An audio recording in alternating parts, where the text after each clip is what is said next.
But before we start the domain first, there's some little context is actually needed around the topics. Now, when I say context, it is actually very important for us to understand that we should know the risk management capability. Excuse me, sir. Can you make Yes. the sound little bit louder? I think sound settings in your machine. For me, it's like a feeble machine. I have kept my like the speaker to maximum level, though I am facing some sound. Please check if you can. Is it okay now? Okay, sir. Carry on. Others are also facing the same issue. It's okay on my side. Okay. Okay. Okay, great. So as I told, let's move forward on the topic itself. As I told that first we need to actually have a certain context onto the IT risk management side here. Now, when I say IT risk management, first of all, a couple of things which we need to understand here. One important thing. Remember, risk management is one of the exercise where we are ensuring that we are first of all able to identify the different set of risk which organization may face while they are pursuing towards the objective of the organization. And whatever the risk is, based on that, we can actually prepare the strategy for doing the mitigation. Although we have different set of controls available, but the most important exercise, or you can say the outcome we are expecting from the risk management, is to ensure that we are able to plug the correct level of control based on the issue we are actually facing. It means we need to understand what's the impact organization is facing, and around the impact, then we are going to design the control.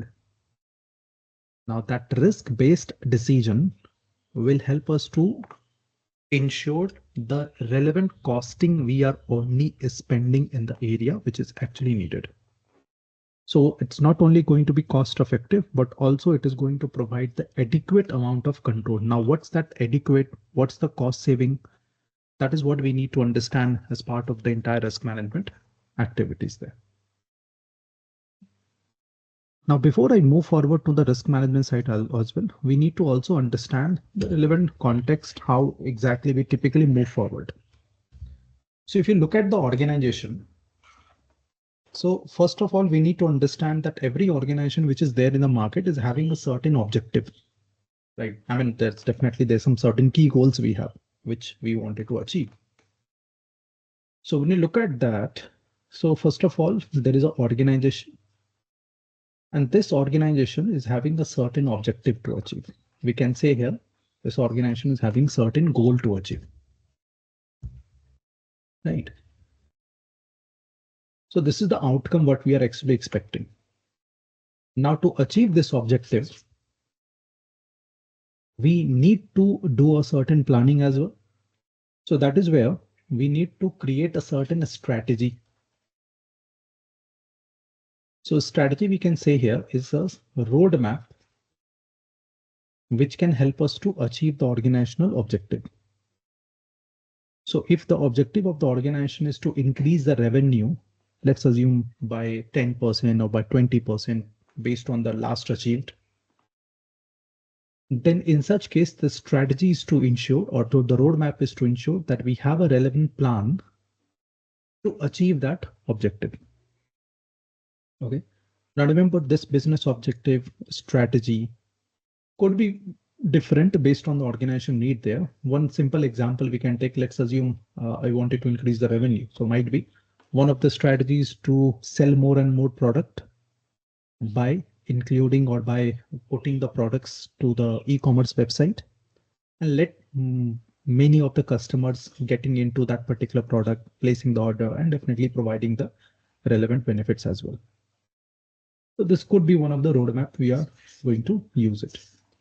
But while we are creating the strategy, whatever roadmap you are selecting, there is a possibility that the different type of risk that roadmap is actually facing. That different level of risk that roadmap is actually having. And again, this risk could be divided into multiple categories. One of the important risk criteria or the category we are going to discuss throughout this session is relevant to the IT risk or information security risk. But risk is not only around the IT or information security. Risk can be strategic as well. Risk can be tactical as well. So the different category of risk you are actually going to face. And that is what we need to first identify. So for this roadmap, what are the risks we are actually facing? Okay. Because once you identify the risk, then only you can go for the implementation of control. I must say implementation of the relevant control, not only the control, because control you can just select, randomly as well. But whether that control is really aligned with the organizational objective, whether that control is really giving you the outcome, what you're actually expecting. So these all are some of the key things which you have to focus on. So understanding the strategy, or you can say the roadmap, and then looking at the different type of risk that is going to be most relevant there whenever you are trying to plan for any sort of risk mitigation. Right. Remember, for the risk mitigation, again, there are multiple different kind of activity we can perform, and that is true. We need to understand. So that's the first thing which we need to understand. Again, repeating, every organization is having a certain objective, and definitely we need to make sure that we understand the different strategic activity had been taken to achieve this objective. So we can figure it out the different sort of risk which the organization may face. And based on that, we can move on. Okay. Let's begin with the simple real world situations. Imagine you are the CISO of the bank, Chief Information Security Officer of a bank. Now, one morning, you received a message that the online banking platform is down. Okay. So what I'm saying here, as a CISO, you got an information that your online banking platform is down.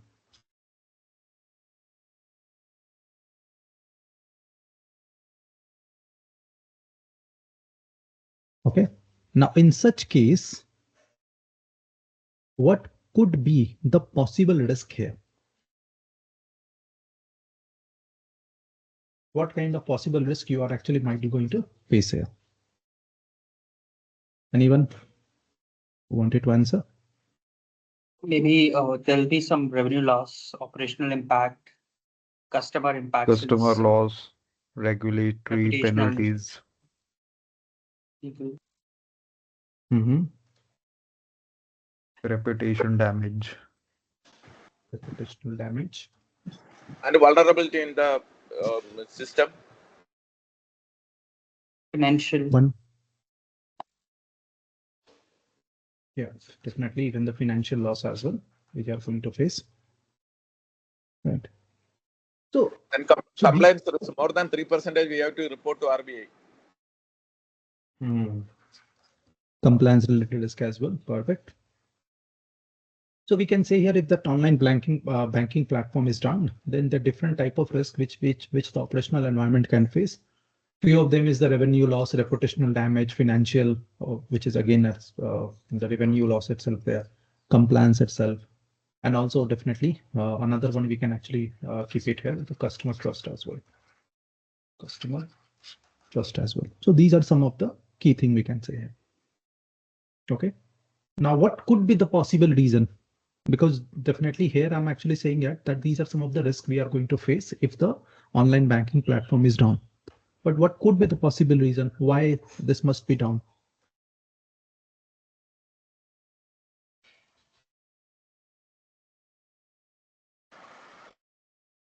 Lack of redundancy, lack of capacity planning, a lack of cybersecurity controls. Correct. So lack of resiliency. There is a possibility that server may crash, right? And definitely because we don't have the resilient environment, we are going to face this issue. And system design issue. Okay. Means overall architectural issue you're saying? Yes, exactly. Correct. And apart from that, we can also consider like the misconfiguration, right? So even the misconfigurations can also create this issue. So again, there are multiple reasons there. Some of the possible reason could be the resiliency issue. We don't have the resilient environment defined. There could be a possibility because of the cyber attack, it is actually down. There is a possibility that database failed, and because of that also your server or the system went down there. And there could be some insider error there, right? So these are some of the possible answers. So what sort of risk we are facing? Okay, what sort of possible reason because of that it may be down there, right? So definitely all of these are the excellent, pathway there, which is actually going to lead it up to some sort of downtime there, right? Now, tell me one thing. Is this problem only an IT problem or it's a business problem? A business problem. Yeah, at the end of the day, it is a business problem because your online banking platform is down, it is not running there, and that it is going to impact the business itself there. Right. So all of this is actually pointing towards our business problem, right? Yes, it's a business problem. Also, the customer impact is actually there. Financial loss is also there. Reputational damage is there, right? See, this is exactly why IT risk management actually exists. Because technology failure at the end of the day translate into the business risk itself. Right. And because of that, definitely there are n amount of problem we are actually going to face. Now, this is just to understand that one, in this concept here, that what we are dealing in this course, IT risk management or information security risk management, it is not only the security issue. It is not only the IT related issue. It is the issue which is going to directly impact our business, right? And since it is actually impacting the business, so no matter in which position you are in, so there is a possibility that you're working as a CISO, there's a possibility you are working as a, the CTO. At the end of the day, anything which is actually impacting the business objective, definitely that is one of the concern which you have to make it forward and make sure that you are tackling very well mannered. So we have to do a proper planning. We need to understand the issue. We need to understand the impact so we can actually plug the relevant control. The question is why risk is actually important here. I mean, why we are going to do the risk calculation, why we need to do the risk assessment, why this exercise is important. See, at the end of the day, previously we were actually implementing the control without doing these exercises there. So why risk is actually important? And that is what we are trying to figure it out in the first section, right? We need to understand why the risk is important criteria for our overall business objective. Why risk management should be the integral part of your business. Why IT or any other type of risk is also going to impact your business there. So these are some of the key objective or the key question we are trying to understand. Remember, the first domain of the CRISC is actually talking about the identification of the risk itself. Not if you can't identify the risk, definitely you are not able to manage as well there.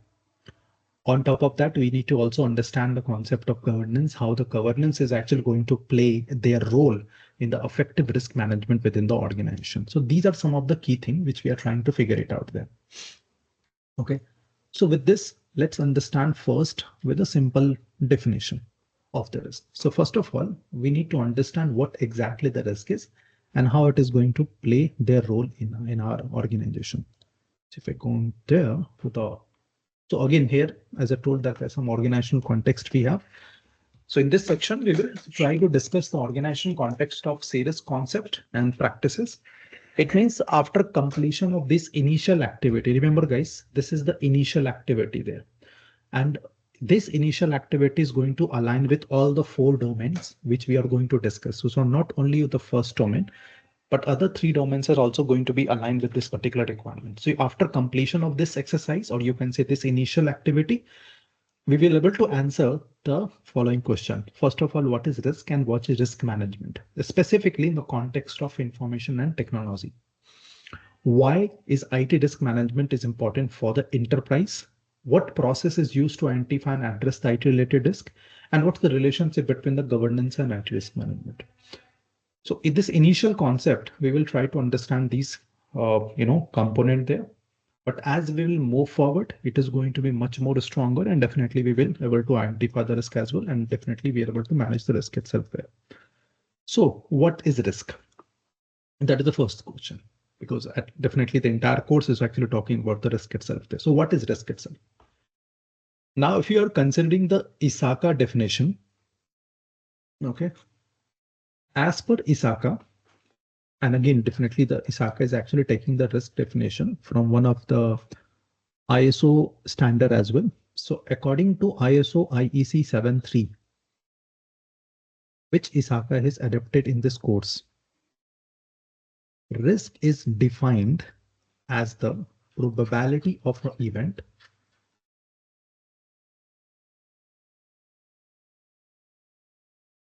probability of an event and impact of that event. Impact of the event. So risk is simply defined as the probability and the impact. Right. This means risk exists when something might happen. That is what exactly indicating towards the probability of that event. A simple example you can take. Let's assume there is a ransomware attack. So those who is not aware about the ransomware actually defined as what? A malware, kind of malware, which can encrypt your information. Okay. So let's assume there is a ransomware attack. And because of that attack, all the information got encrypted. So possibility of an event, possibility of the ransomware attack, that is what one of the component we have of the risk. And because of that event, if there is any negative impact, okay, if there is any negative impact, that is actually going to define the risk itself. So as per ISACA, risk is defined as the combination of probability and the impact. Right?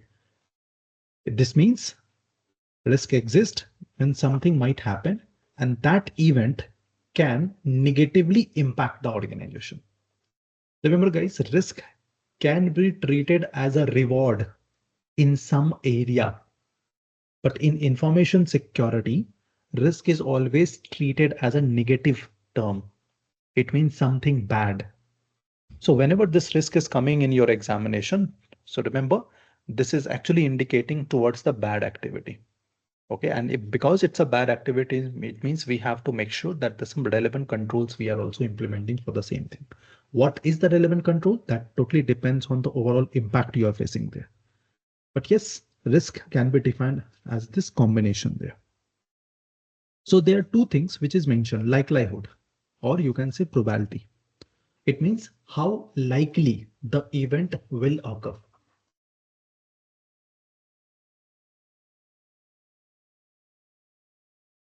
Yeah. Okay, so that's the one important thing.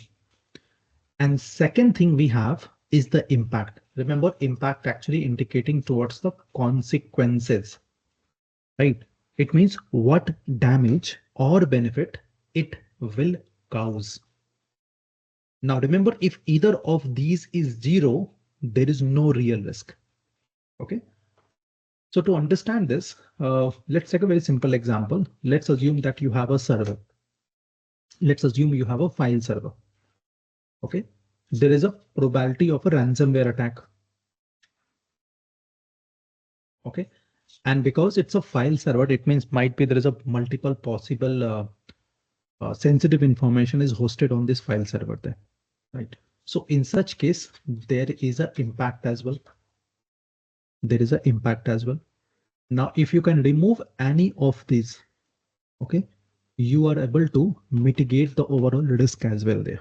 So either you can remove the possibility of the ransomware attack by putting the relevant control, or you can remove the sensitive files from this particular server, which is going to remove the impact factor as well there. Now, if you can remove any one of them, at the end of the day, there is no any risk on the environment there. Because for the risk, specifically the possibility of a damage or the impact overall, you are actually calculating based on how sensitive or critical servers you are actually managing within your environment there. So if any of these is zero, there is no any real risk you are actually going to face. Let's consider example again one. Let's assume there is a SQL injection attack. Okay. Remember, guys, I will be taking mostly the technical examples here because definitely in the exam also we are expecting only the technical terms, specifically in the information security there. Right. So let's consider the example that there is a SQL injection attack which can happen on your server. Okay. Now, what is the probability? So let's assume the application is poorly coded. So the chance of SQL injection is high. Okay. And again, why it is high? Because the application is poorly coded. It means there is only such protection configure for the SQL injection attack. So probability of this attack is going to be higher because the application might be vulnerable for the SQL injection. Second condition we have is called as the impact. So if it is going to be exploited, is there any customer data which can be stolen? Is there any problem where the bank may face regulatory fine because of this attack? Is there any possibility of reputational damage? And if it is this, then there is an impact as well. So if the application is poorly coded, probability is high. And if the impact is also high because of the customer data you are managing is already stored there in that application. So over and all, it's all about the impact and the overall possibility. If both are there is high, it means that at the end of the day, the risk is also high here. So therefore, the overall risk level in such scenario is going to be high. This is how organization is going to evaluate the risk. Okay. Now I have considered probability and impact as per the documentation. Now there is one more thing which we have to consider while we are actually calculating the risk itself, and that is called as vulnerability and impact. Okay. In fact, this vulnerability is actually indicating towards the probability itself there. Right. Vulnerability means what is the issue? Is there any issue available? Remember, if there is any vulnerability, it means it is actually increasing the probability of the attack as well. If there is no any vulnerability, it is going to reduce the probability of the attack. And impact can be also adjusted accordingly. Right. So these are some of the key criteria which we have to look for. So remember, risk is defined as the combination of probability and the impact. If any one of them we can remove, and that is what we are going to figure it out when we are going to manage the risk. Right. We need to look for which one is going to be more cost effective for you. Is it to remove the probability or is it to remove the impact? Based on that, we are going to figure it out which control is going to make more sense for us here. And accordingly, we can make the decision as well. Okay, so this is how typically organization is going to evaluate the risk. Another example you can take, let's suppose where the risk is low in a such scenario there. Suppose the same banking firm is having a strong web application firewall. So WAF is what? WAF is a control. So suppose the same bank have the strong web application firewall. Also, they are conducting a secure coding exercises. Okay. Often they are doing the pen testing. So pen testing is an exercise where they regularly evaluate how much the vulnerability present in my application or infrastructure is, and can it be exploited? Can it be, taken advantage? So that we are trying to figure it out here. Okay. So suppose the same bank is having the strong WAF, or they are also following the secure coding exercise. It means whenever they're developing the code, they are making sure that security is the integral part of the coding itself. They are also conducting time to time the VAPT, vulnerability assessment and penetration testing. So WAF, which is a firewall. So if someone is trying to do the attack, WAF can block. Secure coding will make sure that there's no any such vulnerability present in the system. And VAPT will help us to identify the new issues if it is going to come up. Okay. Now, in this case, with these particular components available in your organization, what we are making probability low. So probability of such attack is going to be lower in such environment here, where they already following some best practices to secure the environment. Okay. But if there is any customer data on the same server, so impact is still high. Okay. So this time we have improved the control part, which is actually making the probability lower. But since the application itself right now is managing the customer data, so impact is still going to be high. So in this cases, we can say overall risk becomes medium or low there, right? So this is how we are going to look for the overall impact. So remember guys, you can actually also create a kind of 4x4 metric. Okay, might be 4x4 metric where you're first defining the probability of the attack there, where we can say here probability of the attack could be low, could be medium, could be high, could be critical, something like this. Then we can also define the overall the impact itself, low, medium, high, critical.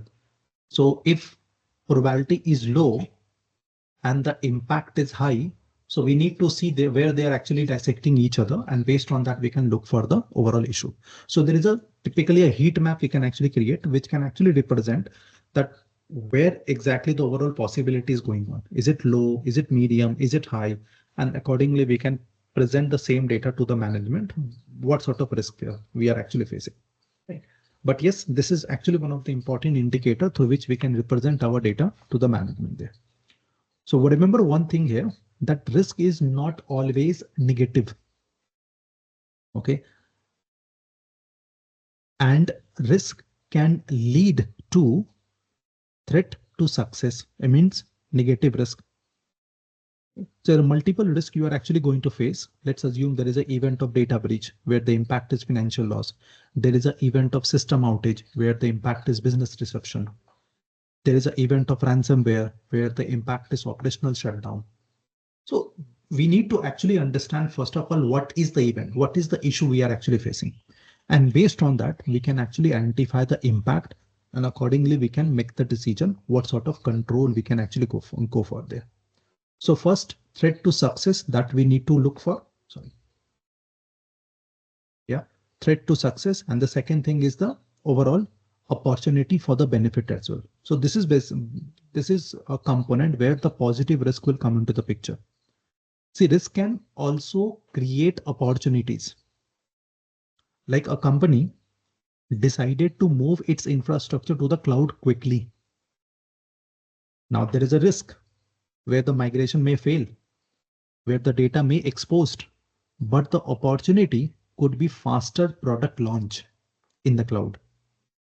Opportunity could be to reduce the infrastructure cost, and opportunity is to also better scalability. So the risk include potential gain as well. Okay. As a CRISC professional, typically whenever you are looking at the risk, you also have to look for, is there any opportunity? It means is there any reward I'm actually getting while I'm actually moving into a specific area like migration to the cloud or implementing a new control. And we need to also look for the issues. So could be a higher cost. Let's suppose that you are proposing the firewall or web application firewall to the management. You need to first of all present them the overall positive impact it can actually create to the organization based on the risk what we are facing. And also we need to let them know that what are some of the consequences there, right? One of them definitely you can also keep it the cost part. It might be a large investment is needed there. Also, there's a manpower actually needed there where we need to invest money to ensure that it should be configured properly. So all these things we have to let them know. Based on that, the overall decisions can be actually made here. Okay. So these are some of the key things. So there are some organizational benefits we have. And when I say organizational benefits, what does it mean is, see, why should an organization invest time and money in the risk management? Already told few of the component that risk management will give you the detailed data points through which you can back up your decision. But when we are investing our time and money in the risk management, remember many executives initially think that risk management slow down the business. But in reality, good risk management will enable the business growth safely as well. Okay. So if you look at some of the key component which is mentioned in this slide, first, for your operational surprises and failures. So meaning here is that if an organization proactively identify the risk, it can prevent unexpected disruption. Without risk management, organization operate in reactive mode. With risk management, they operate in predictive mode. So they can predict the issue. Like a bank run in, let's suppose it's internal banking platform on the cloud infrastructure. So some of the possible risks which may include server failure, DDoS attack, database corruption, payment gateway outage, etc. Now, if risk management is performed, high availability architecture will be implemented. Based on that, backup systems are deployed and DDoS protection will be implemented. So the result here is instead of unexpected outage, the system remains stable and resilient. So overall business benefit we have here is customers continue transactions without disruption. So that is one of the benefit we are able to get here. So one of the key organizational benefit, what we are actually expecting here is fewer operational surprises and failure. Second thing is improved information quality. Okay. Risk management will improve the decision-making quality there. See, executives receive accurate risk report rather than assumption. Now, this is going to help them make informed strategic decision. So they are not taking random decision. They are actually taking the decision based on the data which is provided to them there. Imagine an organization wanted to move its data center to the cloud. Without risk management, decision may be based on the cost saving only. I just wanted to save the cost and that's the reason I wanted to move into the cloud. But with risk management, the risk team will evaluate, is there any data residency law which as an organization I have to follow? Like nowadays, most of the countries having some sort of data localization law or there is a data protection law. Okay, so is there any data protection or data residency law which is going to impact if I'm going to move into the cloud? And if it is, what are the countermeasures? Is there any data center available in my region where I can host the data? And then I can enforce cloud provider to make sure that they should not replicating the data without my consent to any of the other location. Okay, so that is one of the risks you are going to evaluate. Second risk, you may evaluate vendor lock-in. So vendor lock-in is a situation where because of the improper, you can say due diligence, you moved into the cloud, but cloud is actually giving you very many pains there now. So when I say pain, what does it mean is, let's take the example, quality of service. The kind of service they are actually offering is not adequate for you as per your need there. Second thing, whenever you are running your services onto the cloud, it is actually giving very poor performance. The input and output is very poor, right? Your customers are now complaining, right? So there is a problem of vendor lock-in where you can locked in with a provider. And again, it is because of the unfavorable contract signed between you and the provider itself. Okay. At least even if you're getting the bad services, you cannot leave that provider for the next 3 years because of that unfavorable contract. Okay. Also, the cloud providers are offering you proprietary technologies. So you have invested a huge money on developing a new application based on the platform cloud provider is offering. But because you are not happy with the services, you wanted to leave the provider. But leaving the provider and migrating to another provider leads to again the same amount of costing because the other provider is using standard platforms, not the proprietary. It means you have to redesign the solution where the investment is going to be higher. So this kind of problem is called as vendor lock-in, where you're stuck in with a provider. Okay. Similarly, the risk team may evaluate the security posture of the cloud provider. Okay, so they will look if the provider is PCI DSS compliant, if they will look if the provider is ISO 27001 compliant, they will ask for the evidences, etc. Now, those data will help you understand the security posture of the provider. And based on that, definitely you can suggest the organization what sort of improvement is actually needed, or we may need to adjust our process as per the organization or as per the cloud provided operations. So that is the another area which you are going to figure it out. That is called security posture. So remember, the risk team here is evaluating any sort of law, vendor lock-in issue, security posture, and if there is any regulatory compliance, that one too. So now the management will receive a complete risk report. And now the decision is data driven rather than on emotional, emotionally backed decision itself there. Sometime you might see that because most of the organizations are moving into the cloud, as a VP or as a CISO, I'm also making decision that, hey, let's go into the cloud and run our services. But do we really need cloud? Do our operations really support the cloud as well?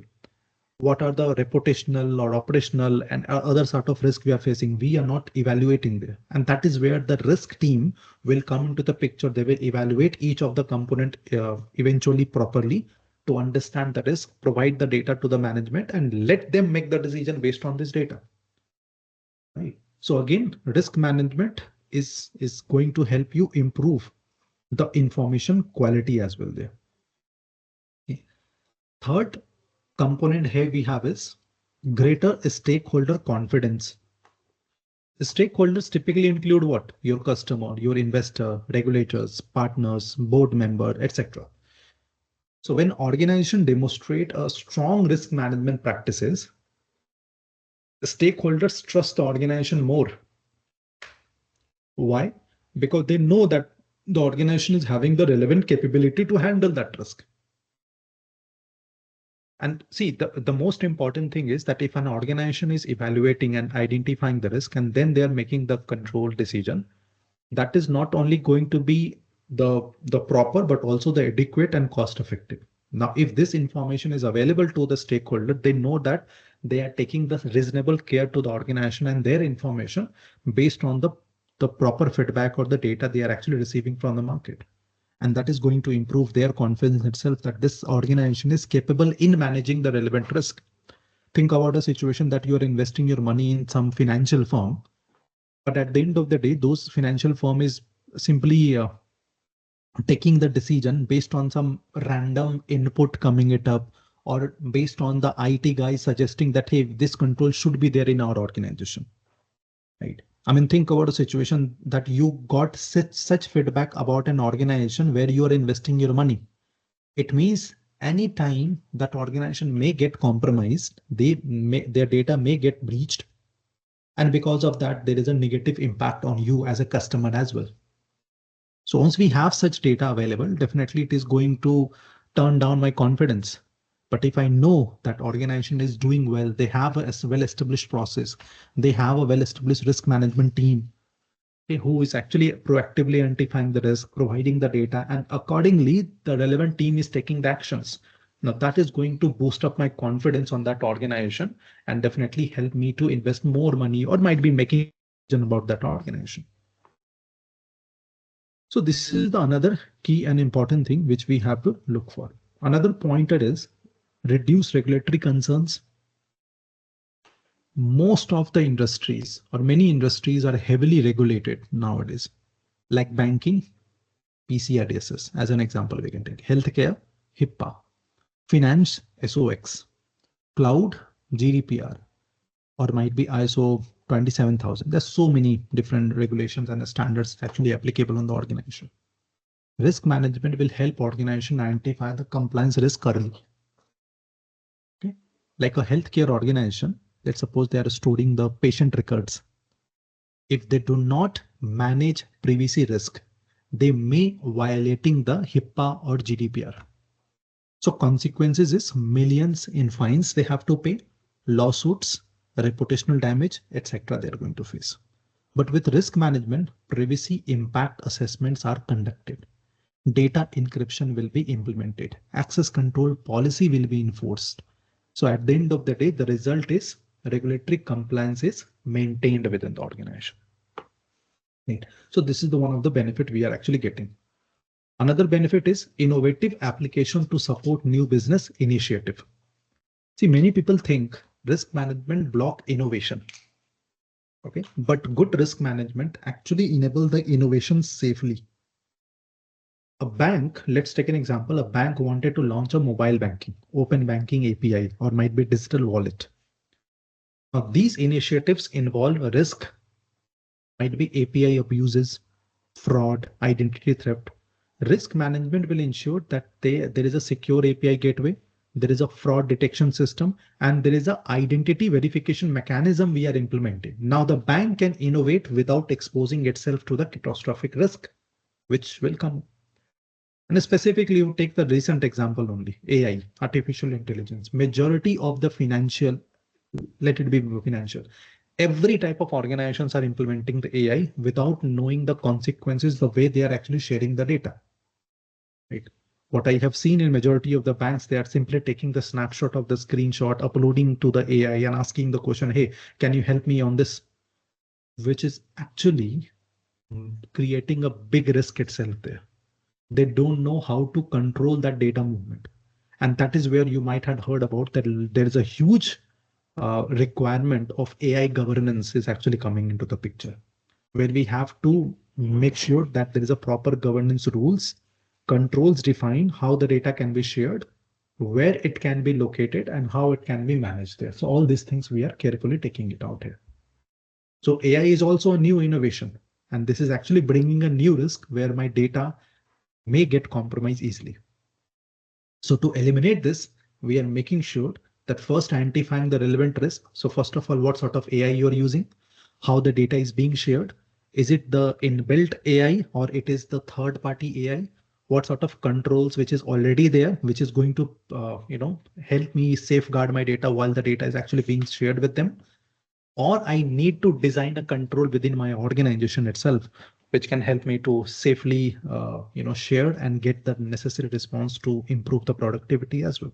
See, the outcome we are looking for the increased amount of productivity, but at the end of the day, it is also bringing risk. So we need to understand the opportunity, we need to understand the risk, and we need to make sure that it is balanced properly there to improve the overall operational effectiveness and definitely the delight to the customer as well. So these are some of the benefits what we are expecting with the risk management exercises. Okay, now there's some standards and framework which typically as a risk practitioner you are going to include. And again, it is not the only standards we have. We have a huge amount of a standard typically being selected based on the kind of work or the objective, or you can say the end goal you are trying to achieve there. Where do risk professionals get guidance? The question is that. For managing the risk. Risk management should not be invented randomly. Instead, organization follows certain globally recognized framework or a standard. Remember, standard is actually going to put the boundary around the people, process, and technology there. What is best for the organization? That you need to follow. There is already certain approved or well-recognized standards we have in the market, which you can actually take a reference of. Okay. These frameworks typically going to provide you the structured methodology, best practices, standard terminologies, and also the risk assessment methods. So if you take certain examples here, let's take an example of COBIT. COBIT developed by ISACA itself, which is focusing on IT governance and risk management. So what COBIT is doing, COBIT is helping organization answer, are IT risk aligned with the business objective? Okay, it means it is helping you figure out one simple question. Are we investing into the correct direction? Let's suppose I'm implementing load balancer, I'm implementing WAF solution, I'm implementing CDN technology. But is it really required for my organization objective? That sort of alignment we actually needed there. See, point is very simple. When you are evaluating the risk in your environment. So if I go to my previous initial discussion, okay. So when we are evaluating the overall impact within the organization, like this one, which I have told. So we have an organization objective. Okay, and then the strategy is created. So first here you are trying to identify the different sort of risk the organization strategy may face there. Okay? And then we need to make sure that the controls are selected and implemented accordingly. So let's assume there's some information security risk we are actually facing here. So for the information security risk, what you have to first prepare, you have to prepare the information security strategy, the roadmap, which can help me fix those issues there. And based on this information security strategy, then information security program will be selected and created. Okay. So whether I'm going to implement the ISO 27000 or NIST 853 standard, that totally depends on the organization need itself. And based on this program, finally, the control will be selected. So what is important to understand here, whatever decision I'm making to implement any sort of control, that is basically aligned with the organization objective. I'm not doing any random selection. So since this organization objective is having certain risk, okay, that's the reason information security strategy selected. Based on the information security strategy, information security program will be developed, and as per the program, controls will be selected. So at the end of the day, this control selection, implementation, and management, that is totally because of the organization objective. So that sort of alignment which Corbett is basically talking about. So Corbett is simply saying that are our IT risk aligned with the business objective? Are the controls implemented properly as per the objective requirement? Are the risk is monitored effectively so we can identify the new risk my organization may face? Based on that, we can implement the control. Let's assume the same bank is using the Corbett to ensure IT investment align with the business strategy. IT risks are reported to executives. Governance process are implemented. So in this way, Corbett is focusing heavily on management and governance perspective. Right. So that is the one area. Another standard which you may face is 27001, which is one of the global standard for information security management system, ISMS. So what it do, it is going to provide a security control framework. It is going to provide the risk management process. It is going to provide the governance model for information security. So if a company is trying to implement 27000, they must identify what are the information assets they have. Okay, they have to identify. It means first they have to identify the asset they are managing. They have to assess the risk around that asset. Okay, then based on that, they will be selecting the control, and now they need to monitor to see if the control is still effective for the organization objective. Right. So over and all, you need to understand the possible risk, and based on that, you are implementing the control there. For that, 27005 is the another relevant risk management standard we have, which is focusing on risk management for information security, which is explaining that we need to identify the risk, we need to analyze the risk, we need to evaluate the risk, we need to treat the risk accordingly there. And that is what this entire course is also talking about. So 27005 is very much aligned with this particular course, what we are dealing with. Okay, so these are some of the standard. Similarly, we have very many NIST publications also. So if you look at some of the NIST publication which is around us, like we have NIST 853, which is talking about the security controls. Then we have NIST 837, which is talking about the risk management framework. We have NIST 830, which is talking about risk assessment. Okay. Then we have NIST CSF, that is called cybersecurity framework. So these are typically widely used in US government, global enterprise, and even the cloud security program as well.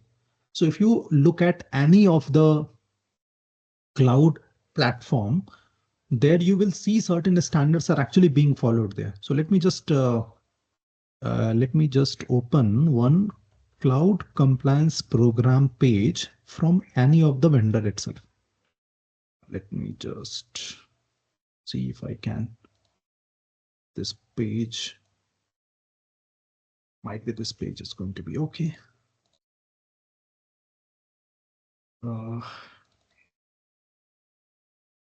Yes, we need to aware about these frameworks as well, because at the end of the day, how you are going to manage the risk if you are not aware about what are the regulatory standards are actually saying, which standard you need to follow. So few of them definitely you are need to aware about. And as you move forward, okay, you need to continuously evaluate the security posture based on these standard requirement itself there. So you got your answer, Ratish. Yes, Chirag, question. It's maybe not question here, but I'm just wondering, I mean, are we referring to the latest ISACA guideline over here for the trading content? Because the ISO 27001 is the 2013 version, which is mentioned instead of 2022. That's okay. We are not actually going into the 27,000, deep in here. But yes, I understand. there are some. Mhm. Yeah, we are actually referring the current one only, so that's not a problem. Okay, so this is a page, guys, which is. Yeah, Chirag, you still have question? No, I'm good. I said thanks. Okay, cool. So this is one of the page, guys, which is actually coming from AWS. So if you look at the global standards, which is mentioned, America specific standard mentioned, Asia Pacific, Europe, Middle. So as a risk practitioner, when you are actually evaluating the risk on, let's suppose for the new platform you're moving on. Okay, let's suppose you're looking at the AWS for migrating your workload and the services there. So maybe you can go for the global one and see that what are the global standards they're actually fulfilling. You see, there's one of them is called the CSS star, which is Cloud Security Alliance Security Trust and Assurance Repository. Similarly, we have ISO 22301, which is for business continuity planning, 27001 for ISMS, 27017 for cloud specific controls mentioned in the ISO 27018 for the the privacy principles around the users, right? So similarly, we have different sort of global standards which is available. See why it is actually important here, because when you are trying to assess the risk of any of the organization, so first you need to understand what global practices I need to fulfill the requirement over there. And then based on that, we need to assess if the vendor or if the customer whom you are actually accessing is actually fulfilling those criteria or requirement or not. Like one simple example we have, if you look at any of the cloud provider, CSA have published their CSA start framework. Within that, self-assessment is one of the components. So what it exactly it is telling you that, hey, if you are looking at any of the cloud provider, look at if they are Cloud Security Alliance certified. Okay. Now, Cloud Security Alliance is having 3 programs: self-assessment, third-party attestation, and continuous monitoring. In the self-assessment, they have actually mentioned a questionnaire that is called CAC documentation, where they have already provided certain questions and the provider have given some responses. Like question is provided are baseline requirements to secure different application established, documented, and maintained. And response from the CSP is yes. Who is the responsible person here? CSP. And then there is a mark. Okay. So now based on this, let's take an example. You are evaluating one of the provider.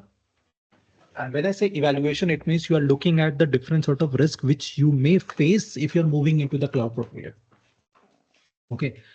So with the help of these questionnaires, you are able to evaluate whether it is actually satisfying your requirement or not. And if anywhere gaps are there, definitely it requires actually certain attention. So either that gap you are going to fix it by implementing some compensative control, or you are going to let the provider do those fixes and provide you the updated report on the same.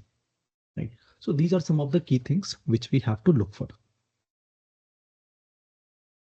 So that is one example we can take here. But yeah, similar to that, there are so many different relevant standards we have, which we need to deal with as we will move forward. Definitely in each of the phases, we will look for what are the accurate decisions we typically have to make. And accordingly, we can move on to the management of the risk itself there. So remember, risk is actually a cyclic process, okay, where we have multiple activity to move on. If you look at this slide here, IT risk management is a cyclical process. Risk management is not a one-time activity. It's a continuous activity. It's a continuous cycle. Organizations do not identify risk once and forget it. Instead, risks are continuously discovered, analyzed, mitigated, and then monitored. Right. Because technology can change. Threats landscape is actually evolving. Business process is changing. Right? New vulnerabilities are actually appearing in the infrastructure. So risk management must repeat continuously. And this is why it's called a cyclical or iterative process. In this picture, specifically, if you see here, there are 4 activities which is mentioned. First, IT risk identification, which is definitely one of the core phase. Then risk assessment. So whatever risk you have identified, you are actually assessing it. Okay. It means what is the impact of that risk. Then this impact will support what sort of risk response you will be giving. It means what sort of risk mitigation exercise I have to perform. And based on that, we will guide to make sure that we are continuously monitoring, and that monitoring will provide me a new data, okay, for the same there. It means it is going to inform the overall risk identification part itself here. So these are some of the key activity which we have to look for. So overall, as part of as a risk practitioner, right, you need to make sure that all these activities have been conducted effectively within the organization itself.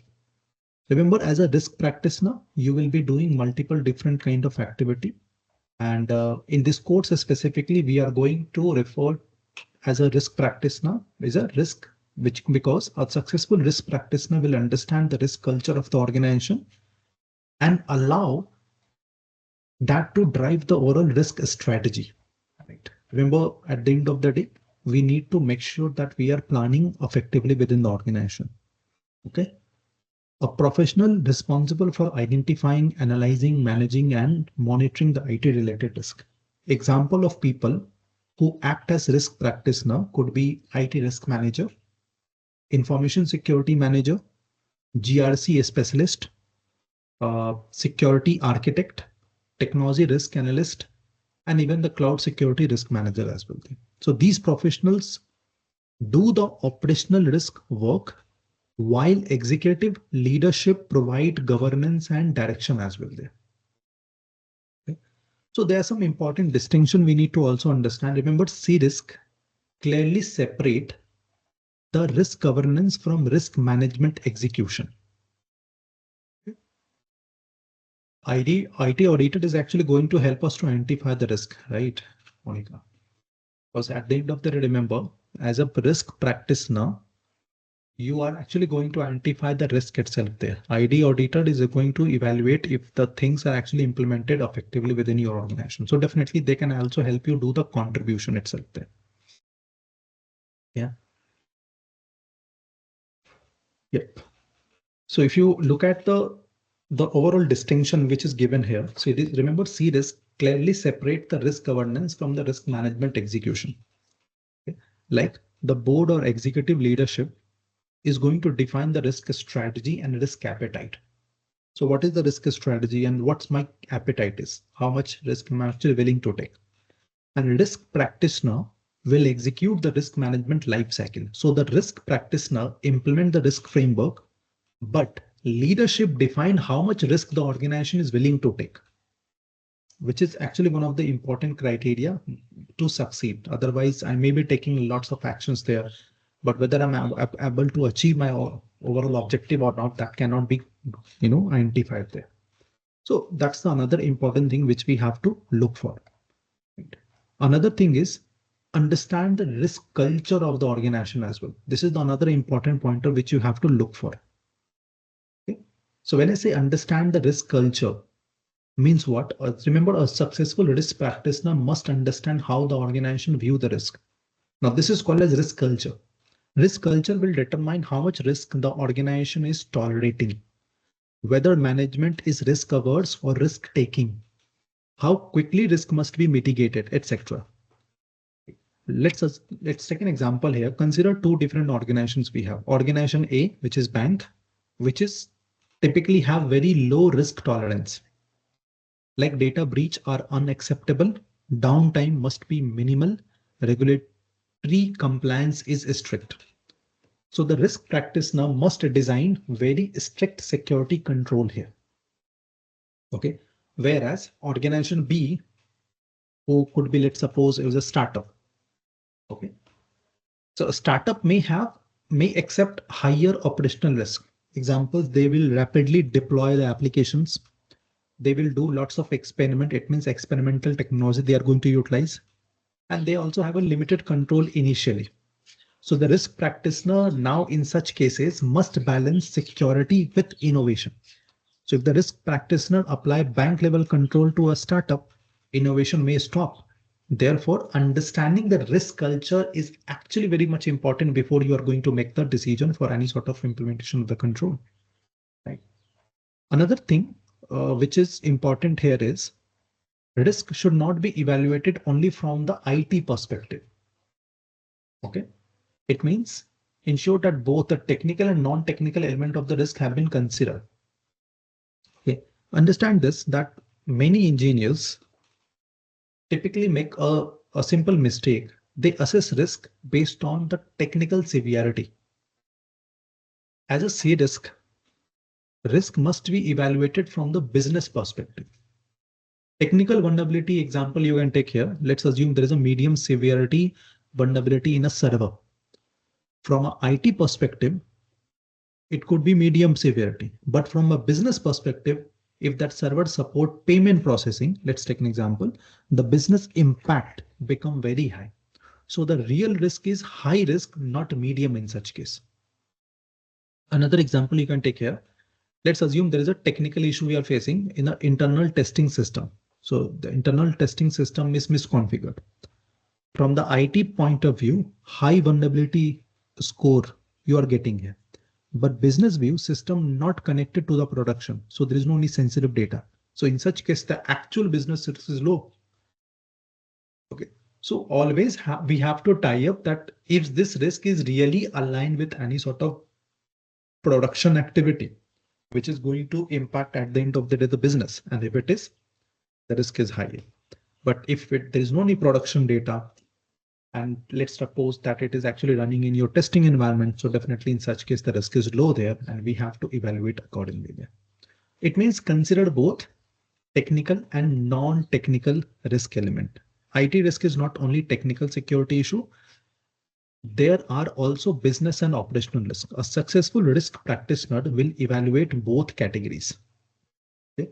Technical risk will be vulnerabilities, malware, network attacks, cloud misconfiguration, weak authentication, etc.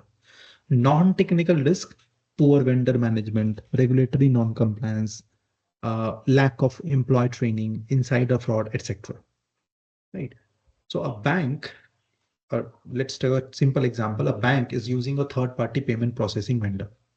Technical risk in such case could be API vulnerability, data could be exposed. Non-technical risk could be vendor bankruptcy, contractual failure, or might be regulatory violation as well. So a good risk practitioner will evaluate both of the dimensions, and based on that will provide you the data which is actually going to make sense here to evaluate and definitely get it implemented within the organization itself there. So these are some of the key area which we have to focus properly before we are going to make the decision, and make sure that our relevant security controls are actually being implemented within the organization to mitigate the overall risk within the organization. Right. Any questions so far? I hope we're good. Any issue in understanding? Hope what is risk, how risk management is playing the role is getting clear. Sir, actually, you are talking about the vendor risk management right now. You are talking about the vendor risk management right now. I have taken one example, correct? Yes, yes. By citing the example, actually, it's a vendor, IT vendor risk management, right? Correct. Yeah.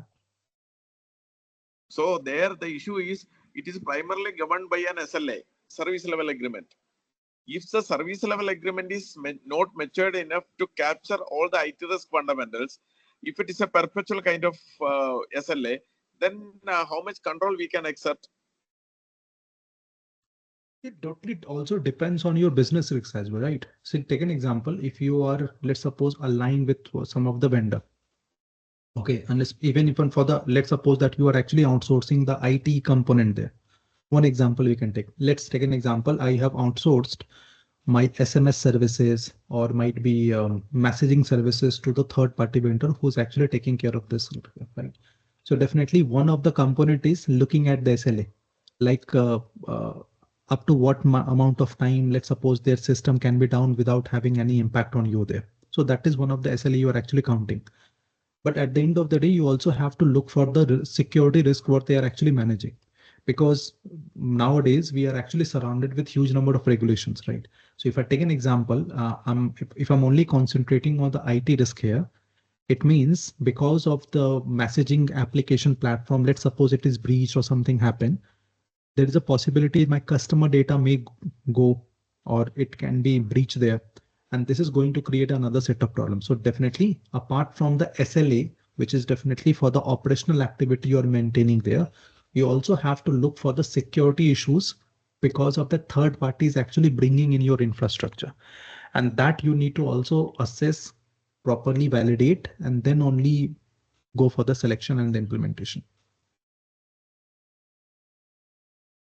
Making sense? Any question? Hi, Rajiv. Just one thing. The non-technical is something. Supply chain is one of the element on the non-technical aspect, right? Correct. Okay. And one more thing is that you will be covering more on the risk appetite in the coming slides, or I mean, the risk appetite as a it will be taking in the coming slide. We are going to discuss because remember we are still even in fact in the domain first only there. We have a lot many things to cover up here. Okay. Thank you. So moreover, you can say these are the initial background information which we are getting before we are actually going to jump into the serious talk on all those components.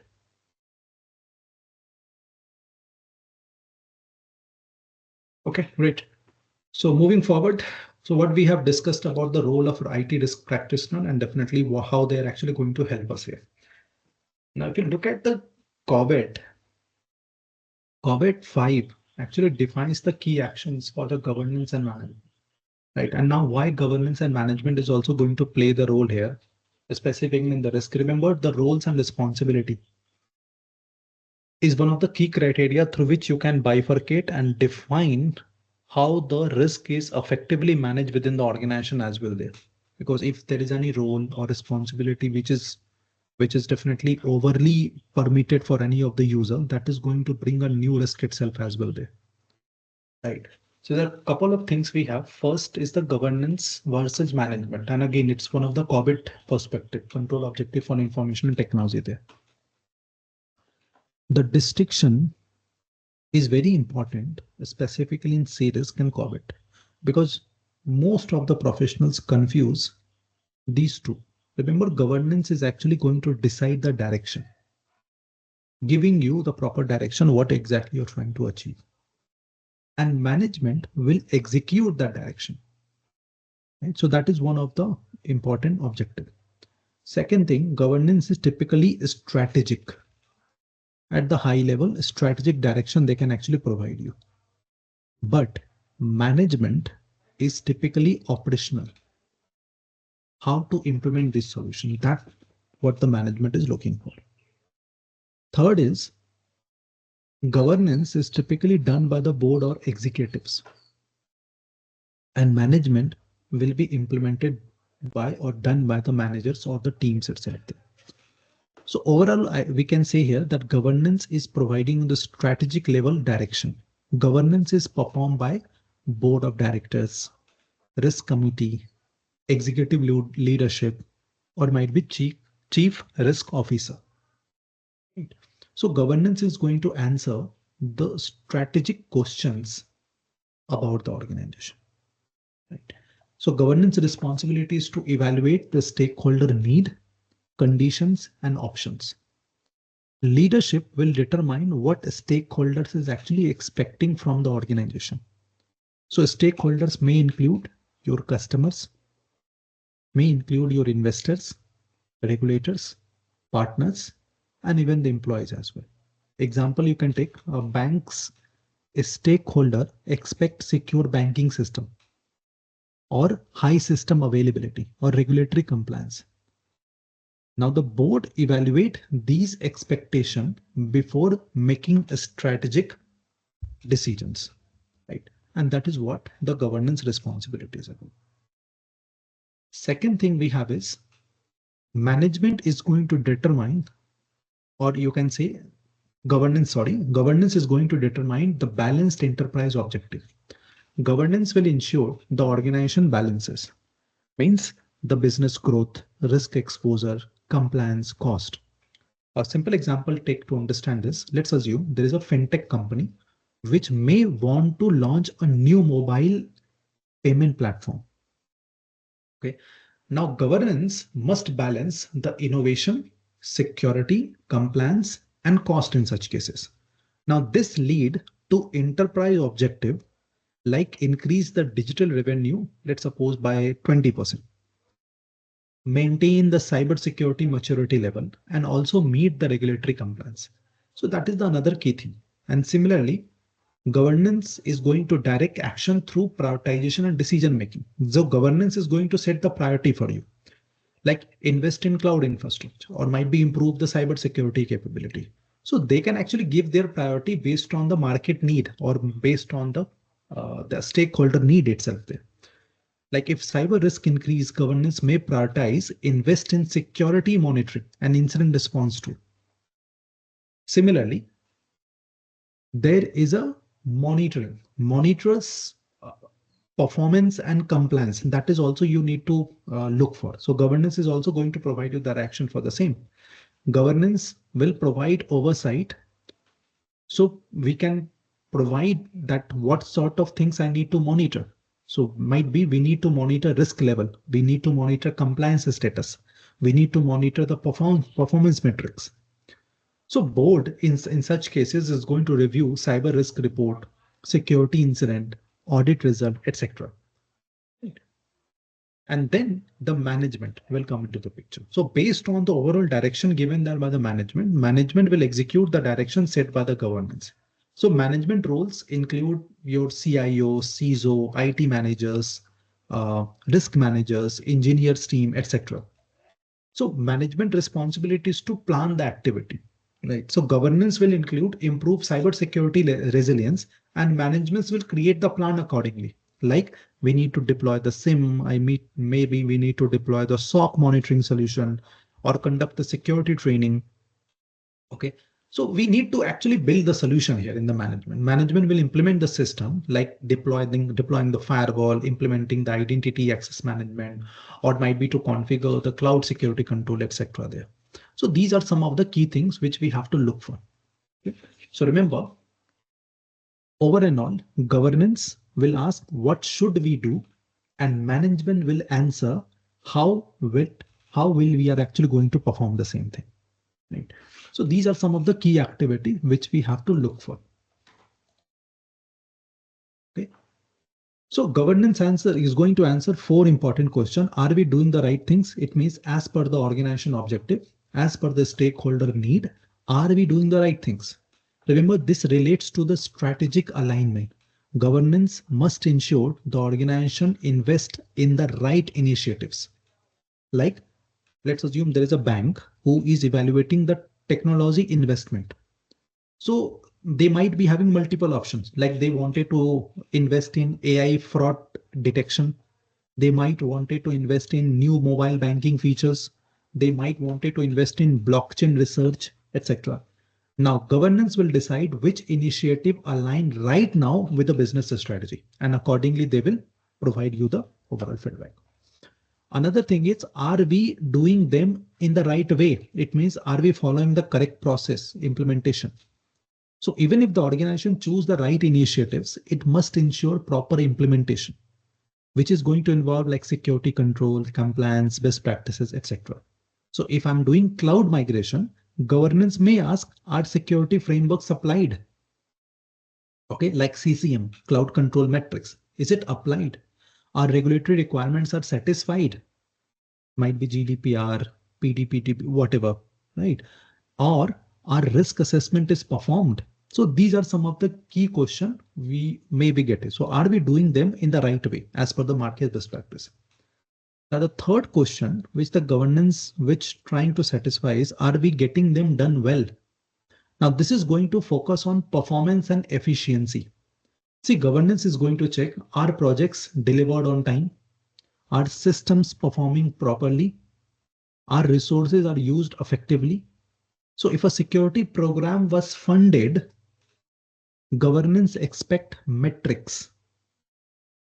So we can understand, we can see, are we able to reduce the vulnerability? Are we able to fasten the incident detection? Are we able to improve the response time, etc.? So this is another area which we're trying to figure it out here. Another question we have, are we getting the benefits? Okay. Now this question is going to evaluate the business value. Right. See, organization, let's suppose investing $10 million in cybersecurity. Governance will evaluate, did cybersecurity incident increased or decreased? If it is decreased, we are getting the value. Did regulatory compliance improved? Did customer trust increases?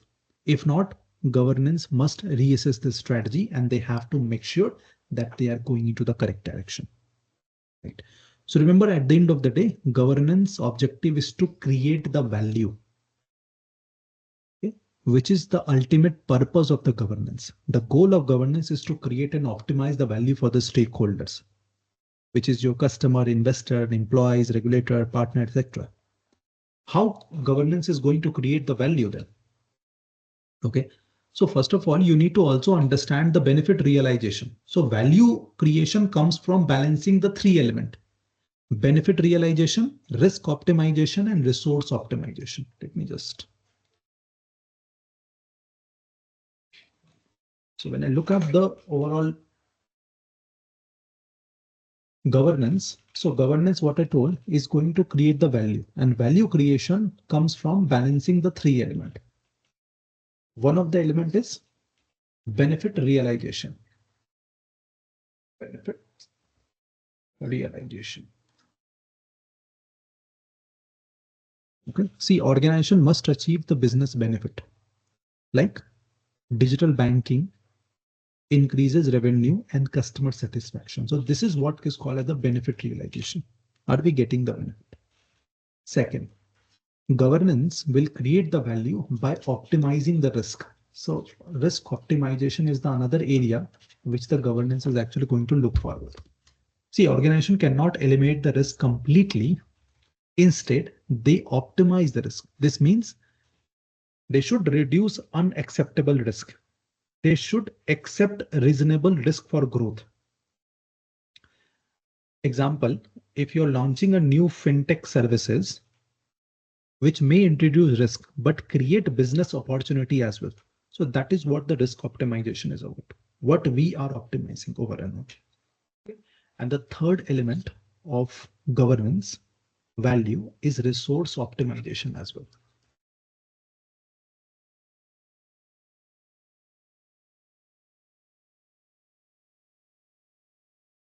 Resource optimization means, see, remember, resource include your money, technology, people, infrastructure. Governance will ensure that these resources are used effectively or efficiently.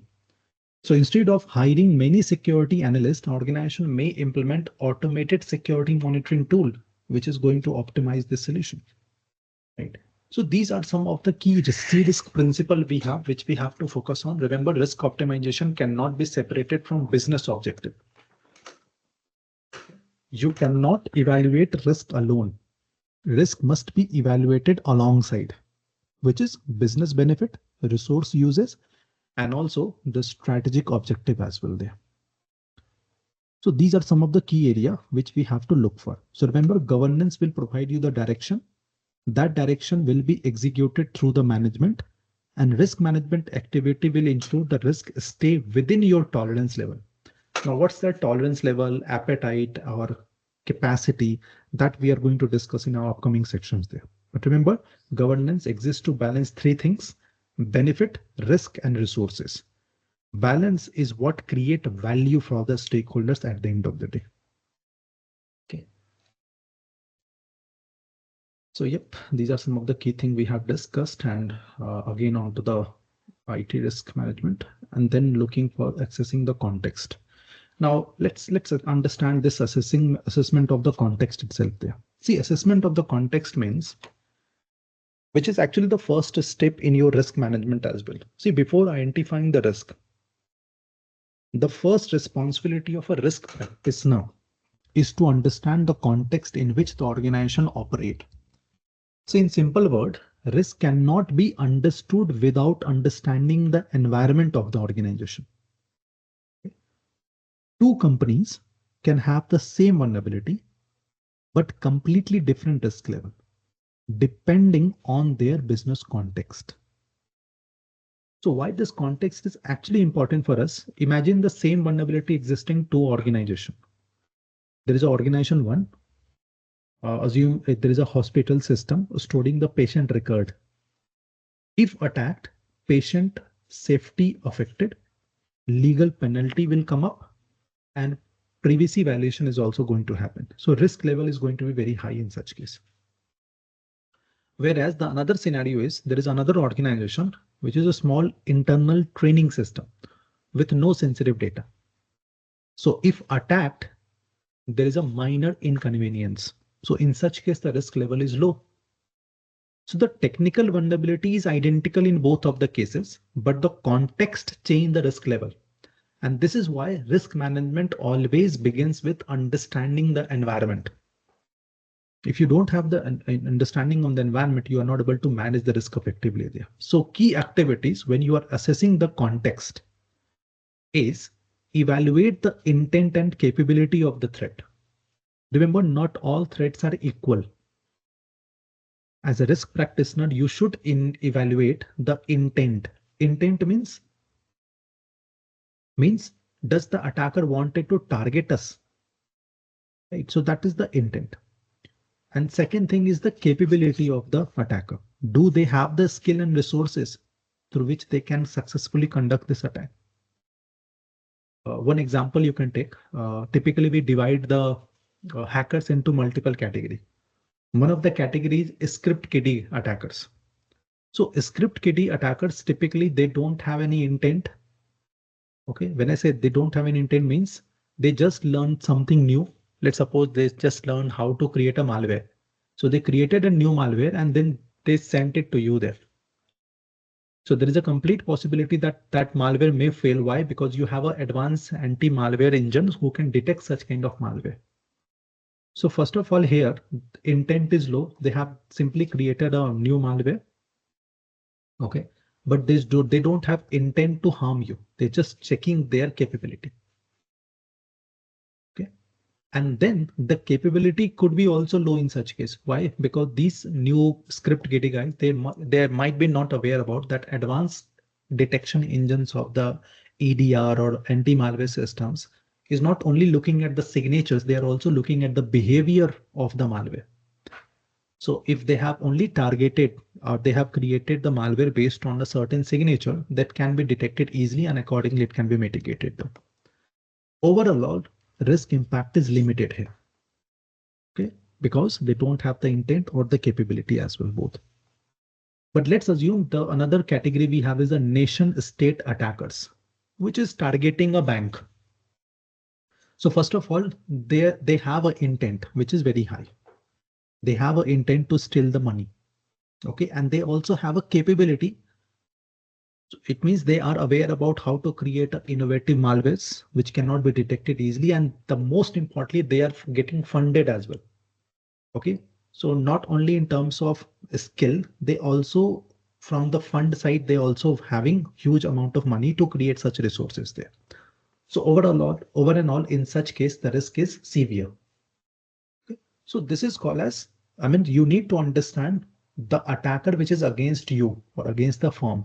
Do they have any certain intent? Okay. And do they have the capability as well? What's their skill set? Because if you look at some of the attackers group, they are very good in phishing attack. They are very good in social engineering attack. They are very good in the malware creation.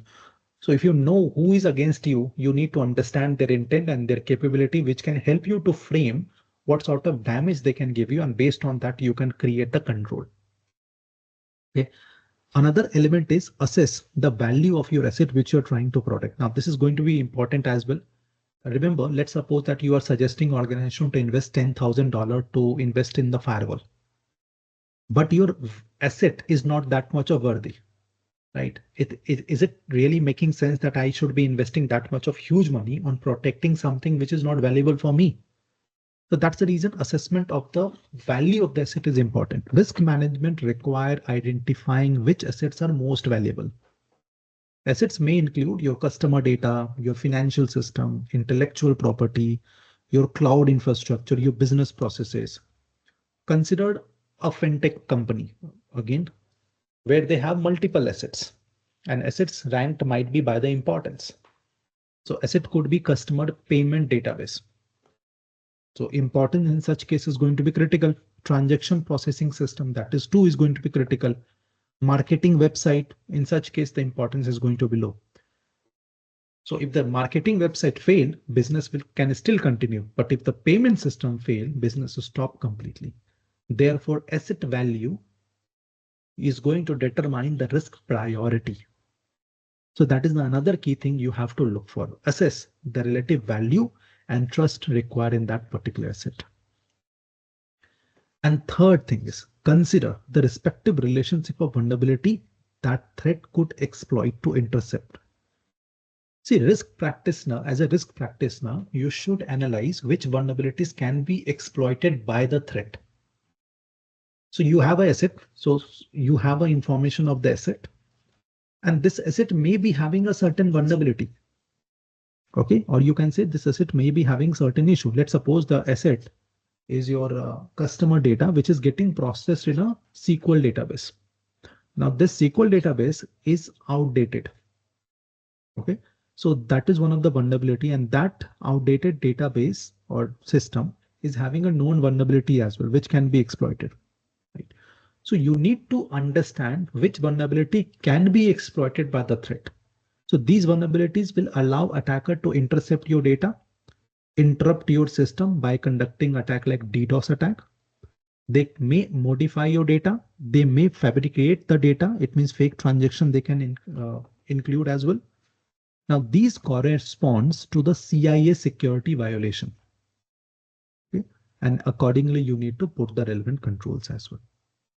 So assess the context and definitely understand the intent and capability of your threat, and the value of the asset you're trying to protect, and understand what are the vulnerability, what are the issues which it may be having. Okay, remember, I think this one I already told as well previously as well. So if there's an asset you are trying to protect, remember asset is something which we are right now prioritizing. Right. So if asset is something which I'm prioritizing here, what I need to understand first, that is this asset is having certain vulnerability or not? And if this vulnerability can be exploited by any threat or not. So is there any threat to vulnerability mapping also we have? So there is a possibility that asset may be very critical for you, which is also having a certain known vulnerability, known issue. Then, and that known issue vulnerability can be exploited by some known threat. So let's take an example that you are actually managing an older version of Apache. Apache is a web application service there, guys. This Apache is having a known vulnerability. Let's suppose Apache is having the RCE vulnerability, remote code execution, where the attacker can execute a remote code and they can take control of your asset. So now I need to understand first. So I have a vulnerable Apache, which is having RCE vulnerability. But is there any threat available in the market? It means, is there any POC, proof of concept of this RC is available? If it is, it's a severe issue and we need to immediately go and fix it there. So we need to understand this relationship and also understand who is the threat actor which is against us. Do they have the intent for compromising your environment? And in such case, these all are actually indicating towards that we need to immediately go for the implementation of control to fix these issues there, right? And that's the reason assessment of the context, what you are managing, how you are managing, who is against you, what sort of critical asset you are trying to protect. This is going to be important for you to implement the countermeasure within the organization. Okay. Any question, any confusion here in this section?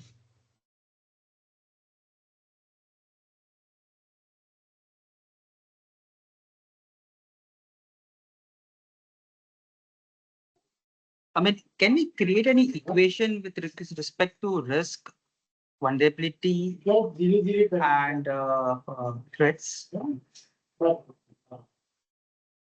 Yeah, that is what the equation. Is there an right? equation? Yeah. So, I mean, this is overall a kind of equation only. What I told that typically risk is what defined. See, if you look at the risk itself there, risk can be also defined as a combination of vulnerability and threat, right? So if vulnerability and threat both are present, then only the risk chances are there in environment. But one more thing which is uh, we need to consider is the impact. Higher the impact, higher the risk is, right? And over and all, this is all tied to your sensitive asset, sensitive or critical asset. So if I have a asset which I'm trying to protect, and why I'm trying to protect, because this asset might be managing certain sensitive or critical operations of your environment there, right? So do this asset having any vulnerability? It means, do we have any issues? And remember guys, issues may not be only the application layer. It could be operational vulnerability as well. Let's suppose you misconfigured the firewall. So in such case, that is also a vulnerability. But is this vulnerability can be exploited by someone? So typically there is a threat. Threat could be what? Threat could be a piece of code. It could be process as well, which is taking advantage of this vulnerability. So threat can take advantage of this vulnerability and take control of your asset. Who is getting benefited because of this threat? So this threat will be getting benefited by the threat actor. So threat actor is the person or process which is generating or creating the threat. This threat can exploit a vulnerability, and from there, the asset is under the control of the attacker or might be in the danger. And at the end of the day, this is what we as a risk practitioner need to understand where the issue is. Is this the vulnerable component? Is the threat or the threat actor? And accordingly, we need to suggest the best possible or cost-effective control to the organization to mitigate such issues there. Got it. Got it. Right. Now, one more thing, we have other context as well, which is actually used to provide protection to the data, right? And definitely assessing the risk as well. But let's go for a small break here, and after that we will continue our discussion. That's fine. Very good. Yeah. What time can we resume? 15-minute break we'll take here. After that we'll resume the discussion. All right. Sure, done. See you after the break.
Hey everyone, welcome back. Let me know if you're back here.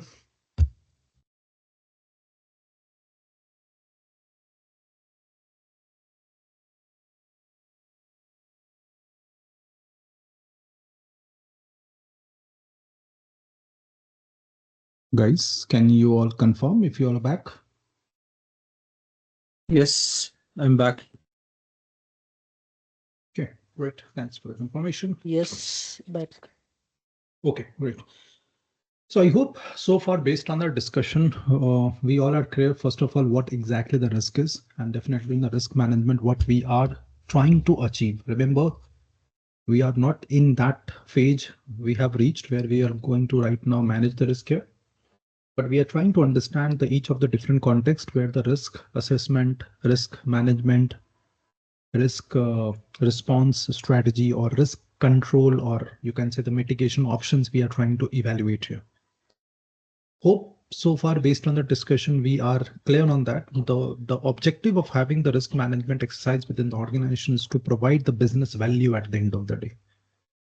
So don't consider all these exercises as part of the IT operations or information security operations only, because at the end of the day, all of these activities associated with the business value.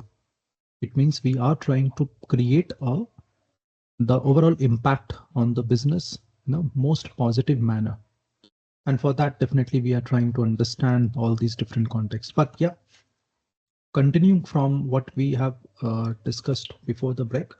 So we have assessed few of the context. Now moving forward to the other context factors as well. Okay. So if you look at some of the other context which is given in this slide as well, see, point here is that as a CRISC personnel, you need to emphasize that risk is influenced by different factors, right? External and the business factor mostly as well. As a risk practitioner, you should analyze the broader business environment. So if you look at some of the other factors which is mentioned here, is dependency of the organization on financing, debit, partners, or a specific supply chain as well. See, organization depends on vendors. Organization depends on financial institution, technology partners, supply chain as well. Now, if one fail, the organization may suffer. An example we can take here, let's assume there is a company which is relying on a cloud provider for the infrastructure. Right. Now, if the cloud provider fail, system go offline, business operations will stop. So therefore, here the third party risk becomes critical for you as well. And specifically, if you consider the today's environment, where we are actually associated with a very strict regulation, specifically if you look at the data protection laws around us, which is very critical. So not only your operations, but how your suppliers is managing the data provided by you, what sort of data they are collecting from you. That is also going to be really relevant, because if any data breach, it's not only going to impact that organization, but you as well, because you are the accountable to selecting such supply chain options. Okay. Another thing is the vulnerability to the change in economic or political conditions. So that is the another. See, external factors can dramatically affect the risk. Examples: economic recession, political instability, the trade restrictions, sanctions which is imposed. Assume a company operating in multiple countries may face government cyber regulation, data localization law, then political cyber warfare. So these factors can change the risk landscape, and that's the reason we have to consider those factors also while we are calculating the risk. Another is the change in the market trend and pattern, where the technology and market condition constantly evolving, like AI adoption as a recent example you can take, digital banking, cloud migration, remote work culture. So each trend will introduce new risk. Even that one too we need to consider. Another thing is the emergence of new competitions. See, competitions can increase business pressure, which increase the risk as well. a fintech startup, let's assume, launches instant digital payment. Now competitors in such case rush to launch similar feature quickly. And because of this fast development, it may lead to poor security testing, weak controls. Thus, in such cases, we can say competitive pressures are increasing the risk exposure as well. Another one we can keep is the impact of new legislation, regulatories or regulations strongly influencing the IT risk management, like your GDPR, HIPAA, PCI, right? And apart from that, any other data protection law. Now, failure to comply can lead to legal penalty, business restriction, or might be reputational damage as well. Like under the GDPR, we have the 4% of global revenue to pay as a fine, or 20 million euro, whichever is actually the greater. Right. But apart from that, existence of any potential natural disaster that can also impact your overall productivity, earthquake, flood, fire, power outage. These are some of the examples we can take. Constraints which is caused by legacy system and antiquated technology there. That is another key thing which we have to look for, apart from that labor and management issues, which is also going to be considered. Point is that these are some of the examples of the other contextual factors which may impact here. So if I need to put it all them together as a risk practitioner, you're going to evaluate all these different type of risk itself there. Typically, you are going to keep them into 3 layers of context. Technical context, where the threat, vulnerability, and asset you are going to identify. Business context, where you need to identify the market condition, business strategy, vendor dependencies. And the third one is the external environment, where the regulations, economic factors, natural disaster, which will also come into the picture. Okay, consider a global bank, which is, let's assume, implementing cloud infrastructure. So in such case, risk context include some of the technical risk, like cloud misconfiguration, identity access vulnerability. Another risk could be business risk, which is vendor lock-in or service outage. External risk could be data residency law, cybercrime targeting the financial institution. Now, only after understanding these contexts can the bank accurately identify and prioritize the risk. Now, if you fail to identify any of these relevant risks, so you might be focusing on other risks to mitigate, but one of the very critical risk you fail to identify, and that at the end of the day, it is going to create an impact on the organization. So the point is that we need to look at the risk from the different angle of the business, not only from the IT perspective there. And accordingly, we need to move on there. Right. So when we are looking to develop for the same here, we can actually look for the different factors itself. Right. So some of the benefit, specifically a focus on the IT risk management, is going to bring a variety of benefit to the enterprise. So what sort of benefit we are getting because of the IT risk management itself? So what we have discussed in the previous slide, that we have to look for the risk from the multiple different context. Now let's focus on the IT risk management specifically. When an organization properly implement IT risk management, they gain a strategic, operational, and security benefit. So if you look at some of the business benefit, which we can actually get it from there. First of all, it will improve the oversight of organizational assets. Risk management force the organization to identify, understand its asset. I mean, it's very obvious that if I'm doing any risk assessment, first, what I need a proper asset register. What are the assets we are managing? Right. Remember, typically you are going to identify them based on the scope of work given there. So let's assume you have been called for assessing the risk of a newly developed application, which will soon go into the production. So this application is new and it needs to go into the production now. Before that, you have been called as a IT risk practitioner who will come and assess the risk around this application. So what is the first thing you will ask? The first thing you will ask, what are the SBOM, okay, materials? So we need to actually understand what are the component which this application is composed of.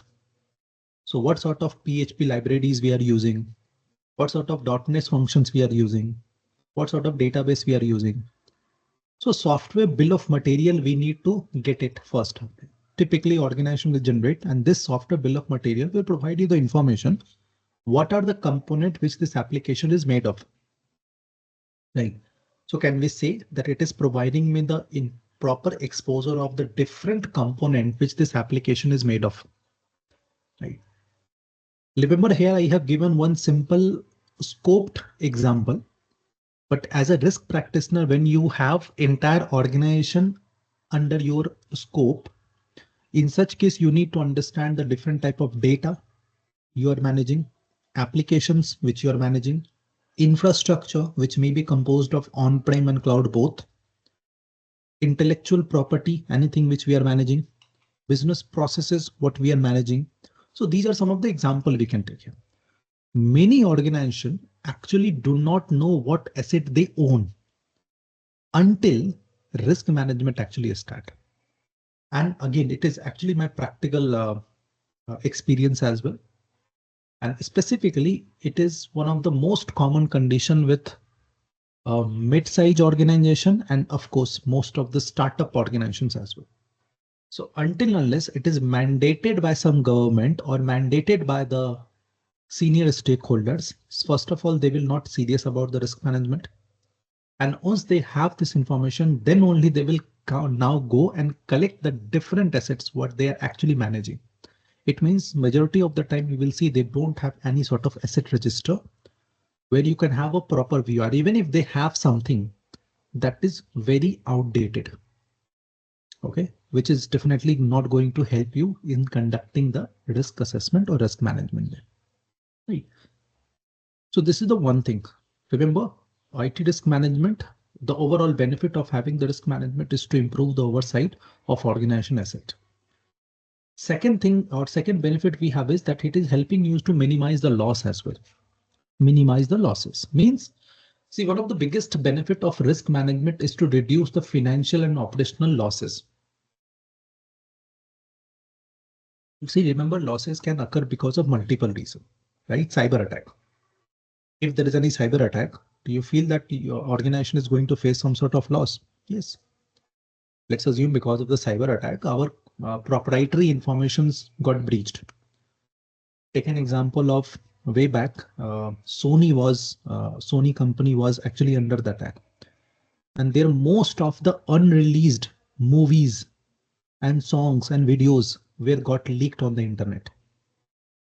Okay, so whatever the revenue they were expecting because of those movies,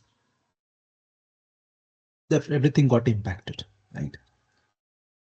So with proper risk assessment and risk management, first of all, you will try to identify what sort of cyber attack can happen, what sort of system failure chances are there, what sort of data breaches chances are there, what sort of fraud activity can be there.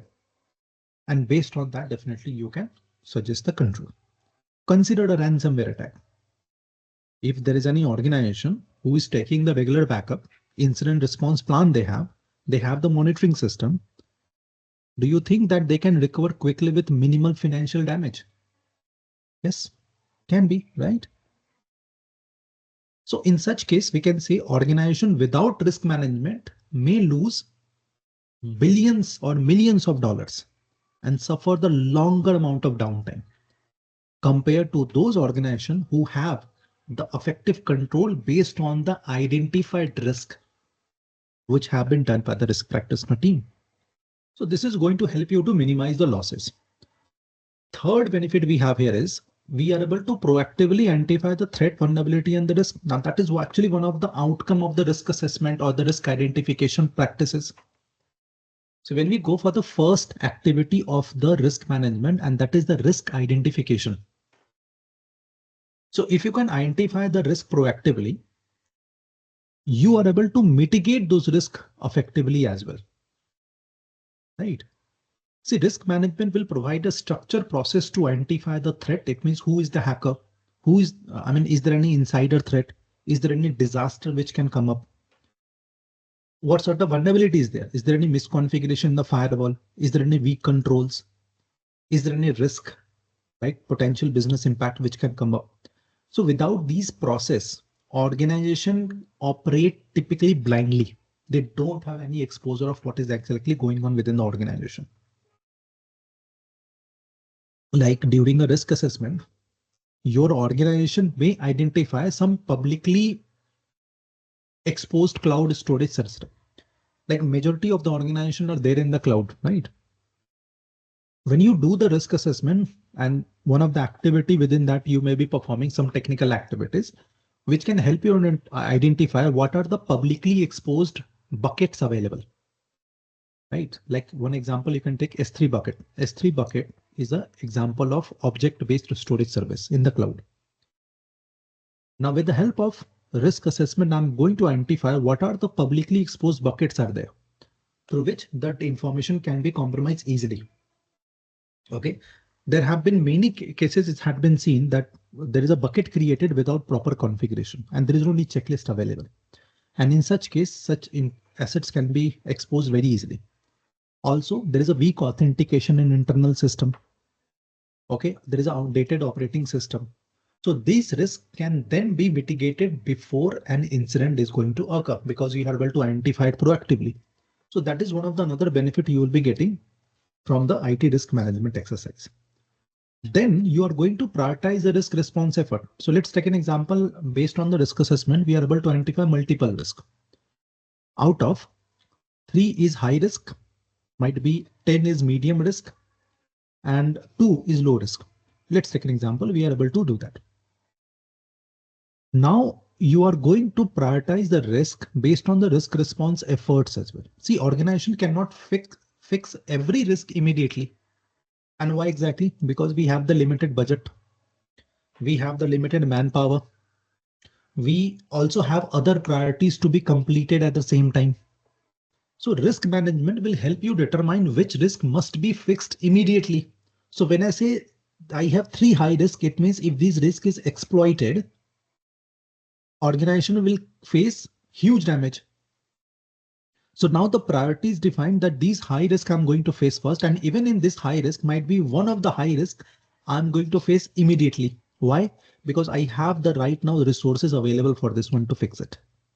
But for the other high risk, other 2 high risk, I have to procure certain solution. Let's suppose I don't have any PAM solution to mitigate the identity related solution. So first I need to procure that, which will go through a complete procurement cycle, which is going to take almost, if the governance is very huge, then typically it may take 4 to 5 months as well.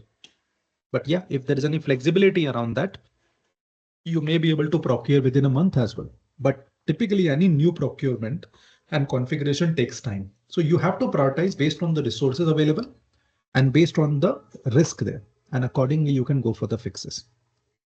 Okay, so which risk must be first immediately fixed, which risk to be monitored, which risk to be accepted, that kind of decision you can take it easily based on this data. Okay. Another thing is it is also helping you to ensure the legal and regulatory compliances. See, many industries are heavily regulated. Example you can take is the banking, healthcare, telecommunication, government. Risk management will help ensure organization compile with the regulations. If you look at the financial institutions, they must compile with PCI, data protection regulation, financial risk framework, etc. Without risk management, compliance gap will occur. Regulators will impose fine easily there. So that is another benefit you will be having. And also it is helping you to increase likelihood of the project success. See, if you are able to identify the risk proactively, you are able to mitigate it as well. So in such case, the project outcome on time achievement success rate is going to be highly possible. Right? Because you are able to identify the issue proactively and you are able to mitigate it as well there. But if not, definitely it's going to take lots of time this as well. Okay. So these are some of the benefits. Other benefits we can say here, it is going to help you to improve the performance and the ability to attain the business goal. Risk management will ensure the system and process operate reliably and efficiently, which is going to improve the overall organization performance. Again, you can say it is basically indicating towards the availability part. Increase confidence of your stakeholders as well. So stakeholders will include your customer, investors, regulators, business partners. So when organization demonstrate strong risk management practice, stakeholders trust you more. Like if an organization is certified with ISO 27001, it is actually demonstrating the strong security governance. Now, customer and partners feel more confident sharing sensitive data and conducting transaction in that thing. How many of you feel that this is going to be most of the time correct? A general question.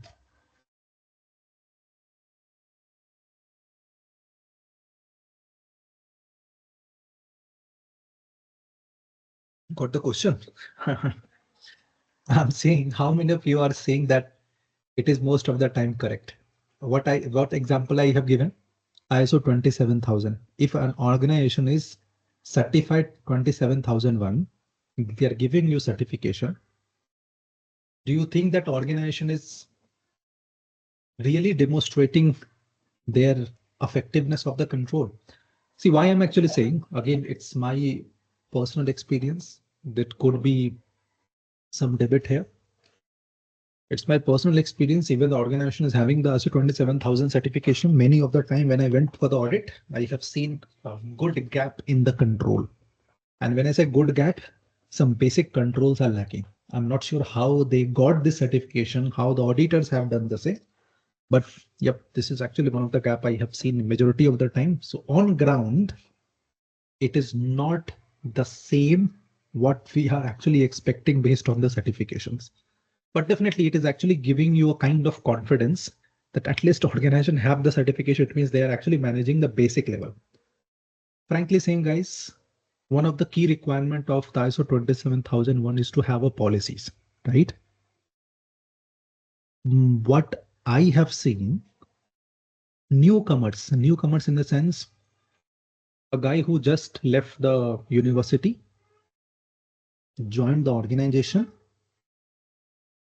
and I have seen those people are actually designing the policy of the organization. I mean, you can assume policy is a very sensitive document. I can understand it's a high level information, but still that newcomer may not have the objective of the organization who can design the policy well, because typically newcomers or new guys don't have that much of exposure as well. It's going to create a big risk on the organization. But again, this is my personal experience. There's a possibility you may not be agreeing. Yeah, Monica, the question. Yes, I've also experienced the same, where a company will say that it's ISO certified. However, when you come in, you will identify, like, just like you say, basic controls that haven't been even implemented. So maybe if I can, I've observed how maybe the ISO auditors do their audit, right? And it's more of like a interview. I don't think they go further to say, but if you're saying you have this control in place, give me the evidence. I think that's where they are probably lacking. That's in my experience. That's why me as an auditor, because I'm an IS auditor, I would go and then, because we are very evidence-based, when we audit, you request for excess reviews. Because management, when they had the interview with the ISO auditors, they said, yes, we do excess reviews. I, as an auditor, want to confirm, are you doing them consistently though? So you select maybe 6 months. That's when you pick up gaps and you are just like, yeah. So I have the same experience, yeah. And it's true as well because, yeah, Ritesh. Yeah, I feel, I mean, it depends on the organization, how they want to, go. Sometimes some organization go, and although they are certified, some organization go and do in third party, with the third party audit firms, they go and audit the other organization actually. Yeah. Again, And here I can again, I can tell you my personal experience. Again, as I told, I'm saying this is my personal experience. Definitely, there could be a gap.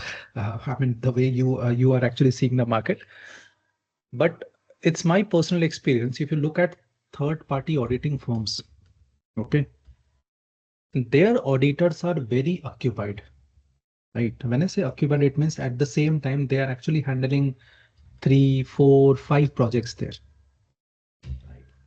And you cannot expect with this much of huge workload that they are doing the proper work. And when I say proper work, remember giving any organization ISO 27000 certification is basically a huge, kind of tool you are providing, which is actually give them to get lots of business from the market. Definitely, that is one of the big benefit they are getting.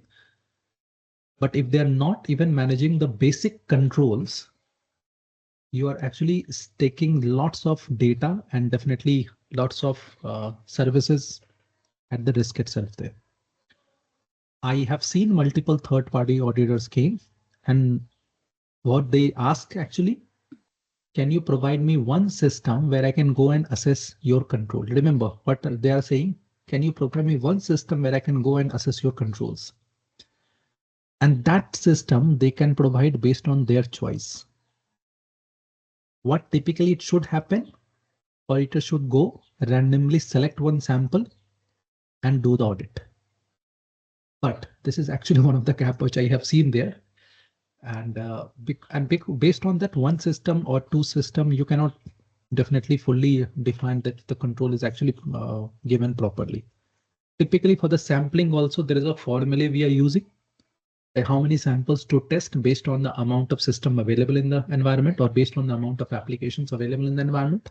So that sampling method, and it also depends your experience, because based on the experience, you know that which system to select for the audit itself, not only what the customer is providing. So again, I mean, there's a huge debate I can actually do in that particular part, but yeah, there is a huge gap we have specifically across the organizations. Yeah, but when we say like it increase the confidence of the stakeholders, I think if you take real world scenarios like these standards, if an organization follows, but that gives a confidence to the organizations. Okay, they have some processes, they have policies at least which get followed. I mean, yeah, if you get into more, yeah, every organization has gaps. I mean, if you do a thorough audit like yeah, I'm not talking about the basic gaps, and definitely I can understand every organization, no much how mature the organization is, every organization is having few gaps. And that's totally understandable because environment is changing, new technologies onboarding. So that's totally understandable. What I'm talking about, the basic gaps there, which should not be there. I mean, think about a situation, the system don't have the patching solution available. Think about a system who don't have the antivirus or any sort of EDR solutions available.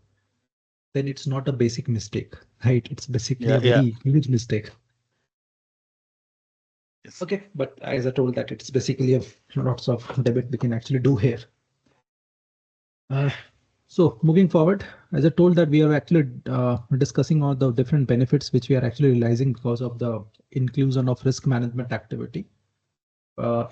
Increase confidence of a stakeholder, because definitely at least based on that they can say that whatever investment I'm doing, whatever processing I'm actually doing, they have a full confidence that it can be actually protected there. Okay. Another one is creating a risk aware culture. So that is the another key thing which we are actually looking for. See, when I say risk aware culture, risk management is not only about the technology. It also create a culture where employee understand the risk. Employees becomes aware of security threat, data protection, compliance responsibility, etc. Employee typically, as an example you can take here, employees typically trained in risk awareness are less likely to click phishing link, share sensitive information, or misconfigure the system. Remember, human error will decrease significantly because of the risk-aware culture. So that is another benefit we are actually realizing. Allow me a minute, guys. Here I'm just getting on a call.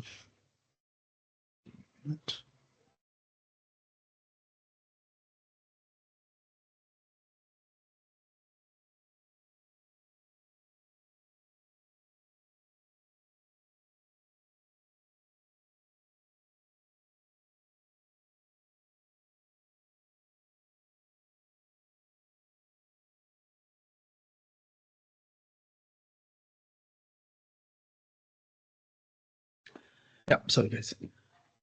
So moving forward, next thing, we need to build a better incident and business continuity management. And again, this is another benefit we are getting. Once the risk management or risk assessment activity is conducted, you now in a position to create a better resilient environment. See, risk management will prepare your organization to respond effectively for any sort of incident you may face, which may include the incident response planning. Like if there is any DOS attack and if there is any malware attack, how I need to respond. So might be system I need to contain or isolate it. Then I need to fix that issue. So what sort of priority we will be doing that we can actually do it easily. Now, remember guys, all these things we are going to go deep into the discussion when we will talk about the risk management exercises where we are implementing the controls. Okay. So incident response planning, disaster recovery planning, and business continuity strategy as well.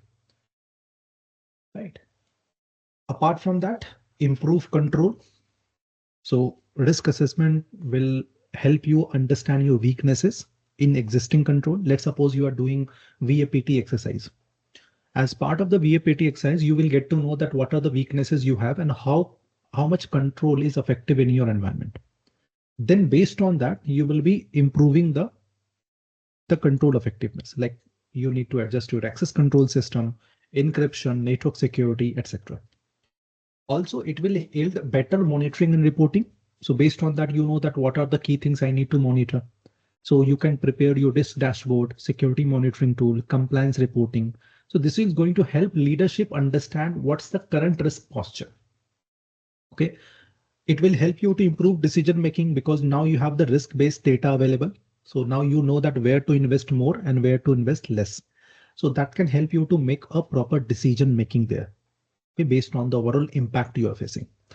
And also enhance the ability to meet the business objective. That's one of the major one. Ultimately, risk management supports the core objective of every organization, and that is to achieve the business goal. By managing the risk effectively, organization can protect the asset, maintain the operations, avoid the disruption, and also, very importantly, enable the innovation there. So these are some of the key outcomes we are expecting within the organization to ensure that we are able to have a very highly effective risk management program within the organization. Okay. So continuing from the risk management activity, remember IT risk management program. I mean, what are the key attributes we are looking for? That is what we are trying to understand. What characters must a good IT risk management program should be having? See, if these qualities are missing, risk program become ineffective, unreliable, or non-compliant. Okay. So one of the outcome we are expecting is comprehensive. Okay. When I say comprehensive, it means thorough and very detailed. Risk management should evaluate the risk across IT infrastructure, your application, your cloud environment, third-party vendor, business process, and data assets. Imagine a bank who is performing a risk management, but only evaluating the network security. It means they ignoring cloud services, vendor risk, insider threat, application vulnerability. The program becomes incomplete. So a comprehensive program will ensure that all risk domains are considered. And remember, it depends on the scope of work also given there to you, because you may not be doing risk management activity for the entire organization every time. Like as I told you, previously I have given a situation that there is an application I'm trying to onboard in my organization. So that is my scope. So first of all, that application is my scope. Where that application is hosted might be on cloud infrastructure. So that cloud infrastructure is also in my scope. Typically within the cloud infrastructure, we have a landing zones. So that landing zones are also in my scope. Okay. DevSecOps guideline. I'm going to assess that one too. I'm also going to assess the CI/CD pipeline, how the applications are getting deployed. So that one too under my scope. So point is, that whatever the scope application given, I need to understand all the dependent component as well, so I can understand the issues around the application thoroughly, right? Which is going to prepare a very detailed report about different type of risk. Unfortunately, and again, this is my practical exposure, unfortunately, many of the time we fail to understand many dependencies there. And that is what it is going to create a gray area, which can help attacker to exploit that environment. Okay. Again, remember, the majority of the time, we need to make sure that we know our scope of work. Okay, and you can invest a good amount of time to understand all those areas properly based on the interview, architecture design, based on the different feedback you might be receiving from the different team. Then you can actually create a comprehensive program, or you can say the comprehensive detailed asset list, which you need to assess as part of your scope of work there. So this is one of the very important activity which you have to conduct as part of your risk assessment exercise as well. Second thing, your IT risk management program should be complete. It means carried through to the end. Okay, see, risk management must not stop at risk identification phase only. That is what exactly it is trying to tell. Once you identified the risk, typically what you have seen, what typically we have seen that many organizations make this mistake that they identify risk, document them, and then they never implement the mitigation. Okay. A complete risk management program must include the full cycle, which is identification, assessment, it means understanding the impact, then response, giving what controls should be implemented, and then making sure that we are monitoring that if there is a deviation, we can immediately fix that one too. So this should be there. So remember, this should be complete as well. So risk assessment, identify, let's take an example, a weak authentication in customer login system. Right. So a complete program, it is going to measure is multi-factor authentication, control monitoring, and risk status. So all these things we need to track as well. Another thing that your risk management program should be auditable as well. Now, when I say auditable, what does it mean? Auditable means reviewable. It can be reviewed by the independent third party or independent party, in fact. Risk management activity should be transparent and documented, which is going to allow internal auditor, regulators, or third-party auditors to verify the program. See, documentation may include your risk register.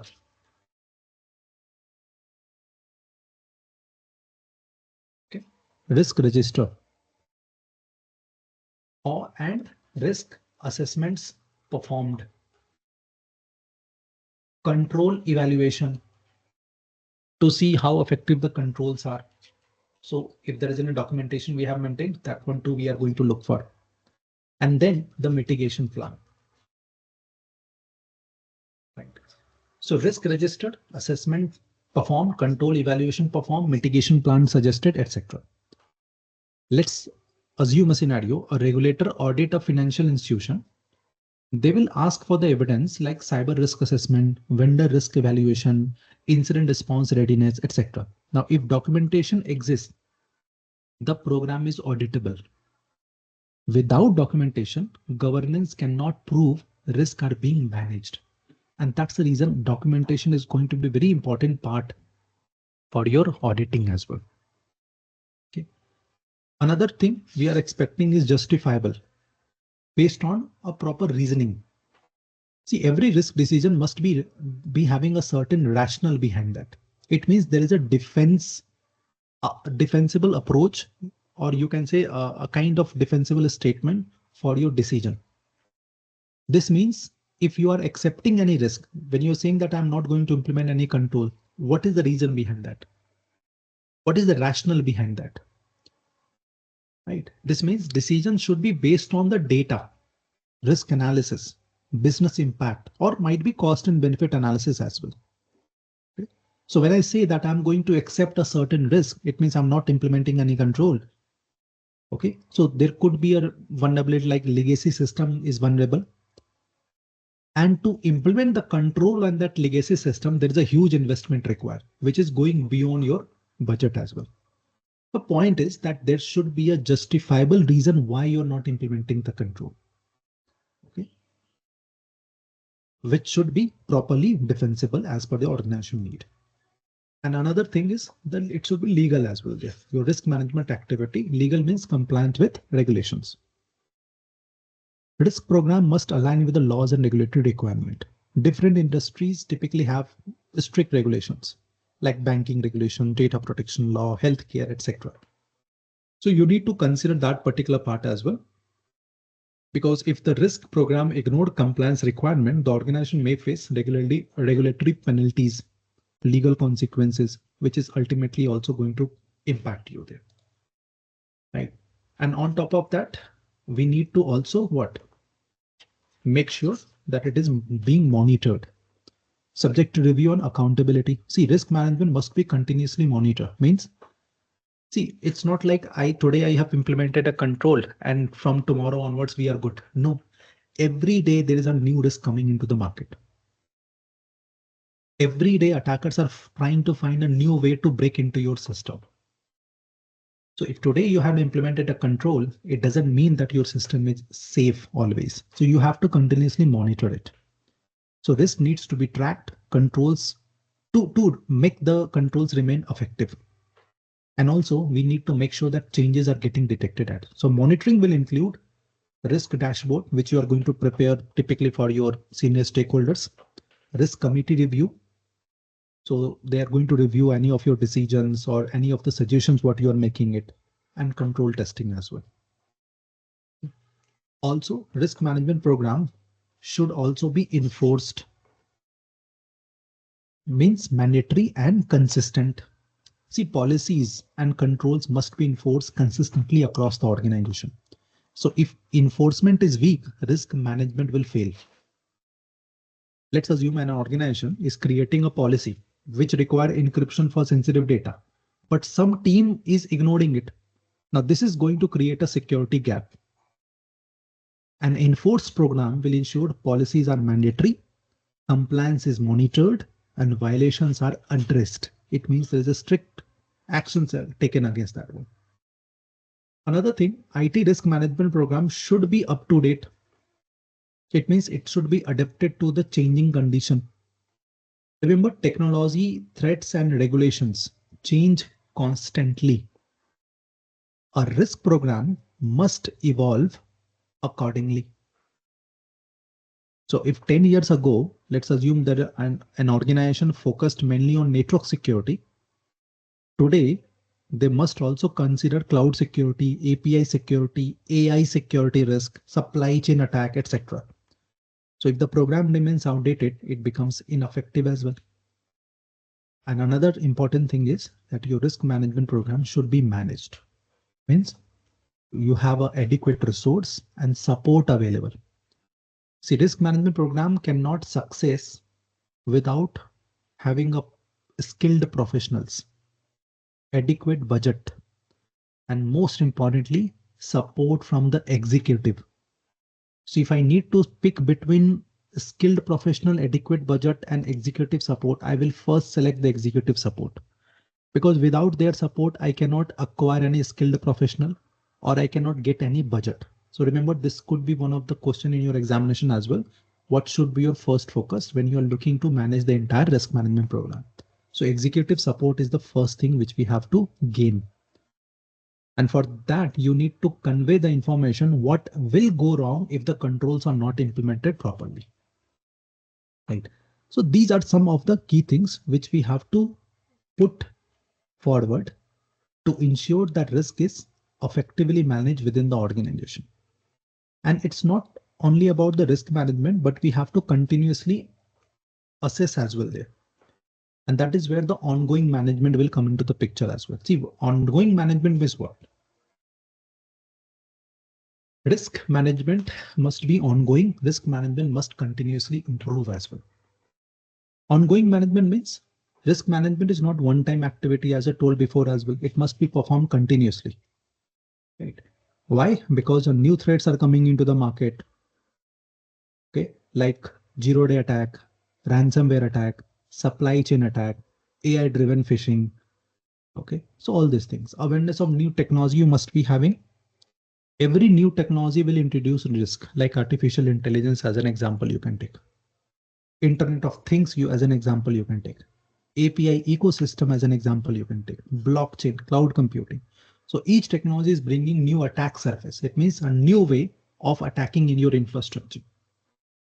It means you need a professional who understand those attacks and help you to configure the necessary security solution. That is where we typically onboarding the SMEs, subject matter expert of that particular area. Another thing, change in the culture. Whenever change in the culture, risk is affected because of that, because of the human behavior, organization culture. Employees, if they're adopting new working style like work from home, that is going to be change in culture. New management strategy, that is also going to be included. So these changes can introduce new operational risk. Like during COVID, many companies shifted to remote work. Because of that, there is a new risk. Because of that, there is a new risk we have faced. Employees using unsecured home network. There was increased phishing attack. There is a weak remote access control. So, I mean, how many of you are actually having a very strong Wi-Fi password in your home? Right? I mean, for the easyability, sometimes we make it open so we can connect easily as well. Now that kind of enforcement, at least in the home, organization cannot enforce, and that is actually bringing a new risk because of that weak password of the Wi-Fi. Someone can break into your system, and from there they can break into the organization as well. So that is going to bring a new risk. Also, changes in the laws and regulations. Regulations evolve over time. Organization must adapt to new privacy law. Now, I hope most of you are aware about that. Specifically those who is from India. In India, we were not having very strict privacy law, but recently Digital Personal Data Protection Act, which is called DPDP Act of 2023, is now in a process of enforcement. So every organization have been given a kind of mandate by November 2026. They have to provide proper information or they have to enforce control, although it is going to extend because we are not expecting that by November or by October, majority of the organization able to enforce that kind of control there. But yeah, this is a new regulation which came, and now every organization have to make sure that they are hiding some key professionals or they are implementing some key controls to fulfill the control requirement which is given in that particular DPDP Act itself. Similarly, other countries or in your countries also having the similar kind of new law or new regulations which is imposed, which is actually bringing new risk. And we have to make sure that we are compiling, otherwise we are subject to a very huge fine as well. Okay, so these are some of the key area which typically we have to look for. Remember, any of these changes may affect the risk posture of the organization, which is result in new level of risk, which is not addressed in the previous risk identification effort, typically in your environment there. What do you mean by this? Is there any place where we can find it? I was just, you're talking about this. In India, we had the new regulations being updated, right? So, I mean, yeah, DPDP, correct. Yeah. So, is there any official, in the government website or somewhere we can just go on to their website. The website itself there from the government of India. Okay. Which is, I will share you the link. So they have already enforced it, and typically the banking firms have been given this notice.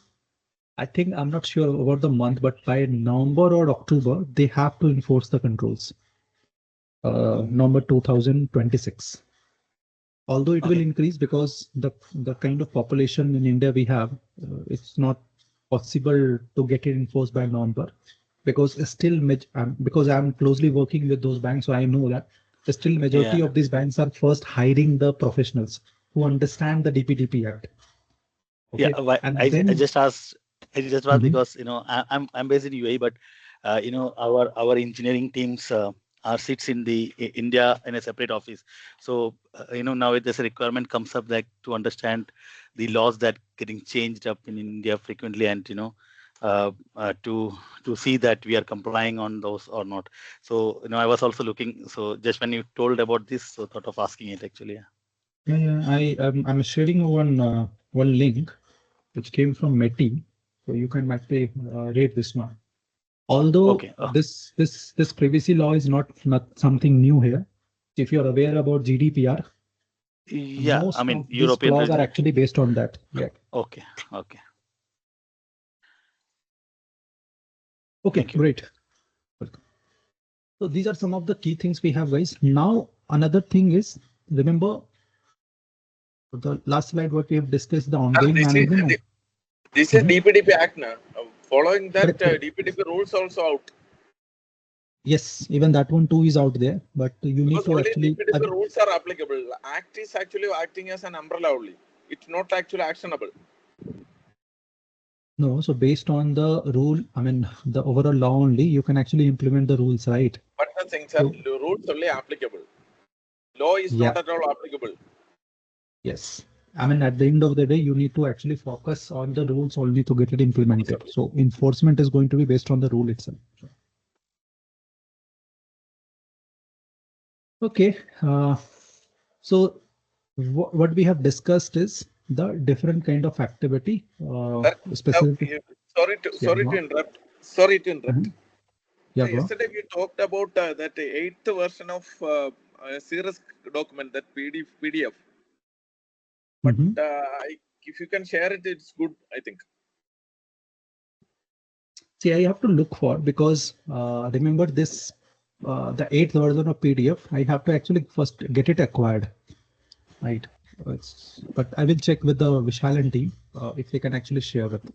But the problem with the document 7th version you shared is it's a scanned one, so readability is not there, poor quality. And second thing is it is easily downloadable also. If you can do a Google search, you will get it. So if you are can you getting show what document? Yeah, can you show what document you have shared? One PDF is, let me check it where it is. It's okay. I will also share with you all. No issue. Okay. So moving forward, guys, here. Rajiv, yeah. Just to confirm, the slides that we are currently going through, right? Are they aligned to 7 or 8? Which one? Exam. No. What you are currently presenting, the slides, is this aligned to edition 7 or is it aligned to edition 8? That is totally aligned to edition 8. So don't worry about that. Content which we are discussing is up to date. Right. I was talking about the book itself there, because typically if I need to share any sort of book, right, it should be first get it purchased. So I have to look for if it is purchased, because I'm not sure if you're aware about ISACA no longer provide PDF version. They actually offer book through Red Shelf. Right. It means you need to purchase and you can only read it through the Red Shelf, which is the online DRM tool.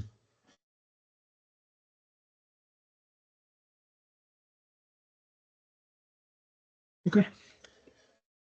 So moving forward, guys, here on to the continuous improvement. So remember, ongoing. Don't worry. See, at the end of the day, and just for your information, guys, at the end of the day, there are two objectives of this sessions. First, to gain the relevant knowledge so you can feel comfortable on the risk assessment, management, and response. Okay. And second objective is to help you all pass the examination. Right?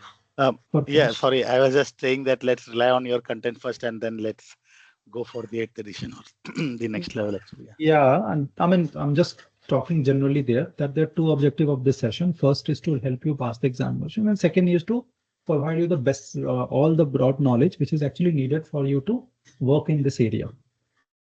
So don't worry about that. Both of them is going to be fulfilled. Examination is much easier as compared to the, you can say, the ground knowledge there, right? So that you will easily pass. So just focus on the knowledge transfer. Ask any relevant question if you feel that you have your doubt. So both objectives are going to be fulfilled easily.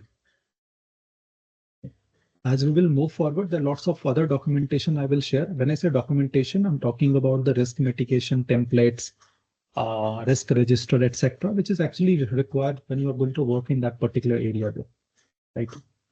So again, it's not only about the book, but I will also check if we can actually get this particular version 8 as well there, because it can be shared only through the red shelf, as I told. Okay, so moving forward, guys, here talking about the continuous improvement. Remember, continuous improvement, which is the risk management. Remember, it is one of the exercise which you need to continuously improve, because risk is also continuously evolving, and accordingly it should improve and will. So risk management is not static, it improves over the time. So learning from your past incident, improving the control, refining the process is something which you have to do. So when you talk about the risk management works as a cycle, first, remember, you need to identify the risk, then assessment, then only you can go for the response, and then monitoring. Every phase is going to matter here. If any phase is weak, the entire risk management program becomes ineffective. Means if there is any poor risk identification, important risks are going to be missed. If weak risk assessment exercises are there, risks are incorrectly prioritized. If poor mitigation is there, control will fail. And if weak monitoring is there, attack will go unnoticed. So at the end of the day, if any of these phases is poor, you're not able to provide effective protection to the organization. And that's the reason continuous refinement, improvement is needed. Risk management improve through continuous refinement only there. This means updating your risk assessment, improving control mechanism, monitoring tools, and learning from your past incident. So this needs to be included in your exercise. In fact, there is a maturity of risk management exercise also available. When I say maturity of the risk management exercise, remember maturity level will look like this. So typically we have a maturity level of initial, which is typically called the level 1. So typically in the initial level, there is no any formal risk management. It means we can say here risk management is informal. Okay. Then the second phase, developing. Okay. Developing, where basic risk process exists. Okay. Third, we have defined phase, where a formal risk framework will be selected. Formal risk framework. Then the fourth phase typically is going to be managed, where the risk is integrated into your governance exercise as well.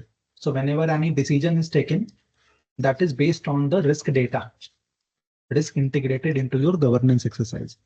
And then the last phase is optimized, where continuous improvement and automation you're also including in your risk management exercises. So initial, developing, define, manage, and optimize. So you need to first understand in which phase you are, and definitely you need to understand what you are targeting. And accordingly, you can actually create a plan to mitigate the risk. Remember, this is one of the important activity which can help you to improve the overall incident reduction also within your organization. So consider an example. Let's assume there is a global bank who is managing a cyber risk. So might be in the first year, risk assessment identify the vulnerability.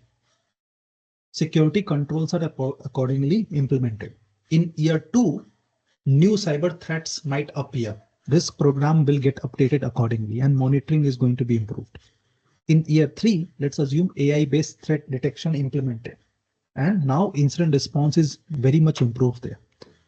Point is that you have to continuously understand the issues and make sure relevant controls are getting implemented there. Okay. Remember, risk exists at every level of the organization, not just an IT system. Okay, not just an IT system. So many technical team or professionals typically think that risk only exists in server, application, or might be network.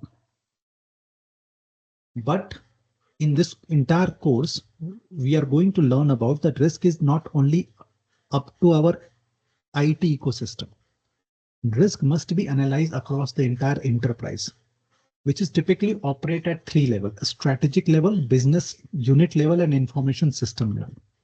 The strategic level means the strategic risk affect the long-term direction and objective of the organization. So these risks are usually managed by board of directors, executive leadership, or chief risk officer. So typically this strategic risk is related to your business decision, market positioning, and long-term investment. Like when you are entering to a new market, so that time you need to understand the strategic risk rate. When you are adopting a new technology platform, or when you are doing a merger or acquisition. So these are some of the strategic level risk which you have to identify. Assume a kind of bank decided to move its entire infrastructure to the cloud. Now this is a new technology adoption. Now this decision introduces strategic risks such as vendor lock-in, regulatory compliance, data sovereignty issues, long-term cost implications. So this is not an IT decision alone. It is a strategic business decision which we have to take with the help of a strategic team itself. Then another one, we have a business unit level, which is operational department of the organization, like finance department, sales department, HR department, operational department. So each business unit faces unique operational risk here. Like finance department typically going to face the fraud, financial reporting errors. HR department typically going to face insider threat issues. Operational department might be facing the supply chain disruption. So you need to understand those risks, and accordingly you need to select the relevant controls.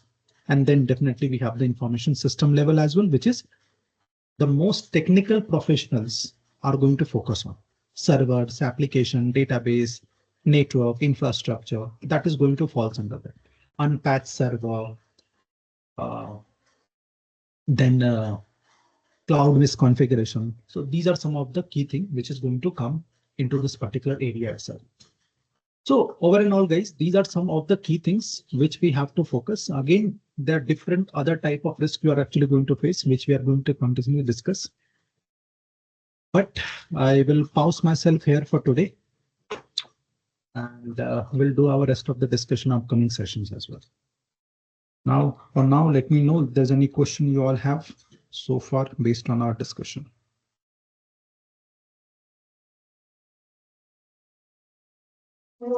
So Rajiv, Chirag this side, not typically a question, but just wanted to understand, since risk assessment is probably the next chapter we are going to deal with. So are we also going to talk about? Sorry to cut you here, but in fact, we have not yet fully started our risk assessment. I mean, risk identification. So it will go a big, as I told that it's going to be a long topic, because identification is one of the majority of the activity we need to do before we are going to take any actions. Right. So, yeah. So my question, rather, what I wanted to understand. So when we deal with such a risk identification, then typically in an assessment, there are ways where we have to do a qualitative risk assessment or a qualitative and a quantitative assessment. So just wanted to understand, are these things going to be covered in upcoming sessions? Correct. Or correct. as part of the risk identification also? Yeah. Yes, it is actually going to be covered, first of all, because remember, once you identify the risk, then you need to assess the risk, right? And that is where the different type of risk assessment exercises. So under the qualitative, what are the exercises available? Under the quantitative, what are the exercises available? And we are going to discuss different risk assessment model as well. Like we have PASTA, FAIR model, etc. So all this, and which one is going to fit where? Like for the financial organization, which one is going to be relevant? For the technological organization, which kind of risk assessment is going to be relevant? Right. So that kind of discussion we are going to do. Yeah. Okay. Understood. Thanks.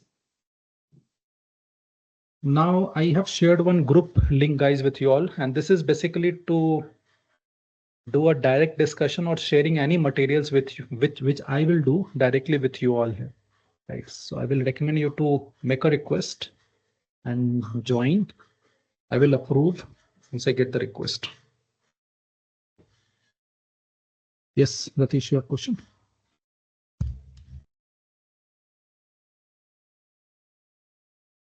Sorry, the link is shared. Where is it shared, Rajiv? It is in the chat, Sharda. Just You a will see the minute. chat in the Teams chat. Thank you. Yeah, got it. Thanks.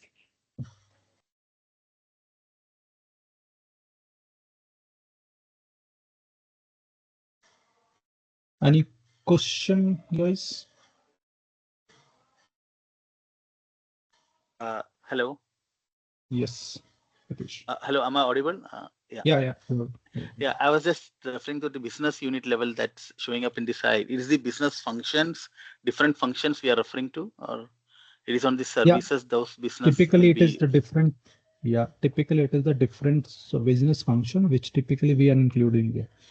It means the operational department of the organization, like finance, sales, HR, Sales. etc. Okay. Thank you.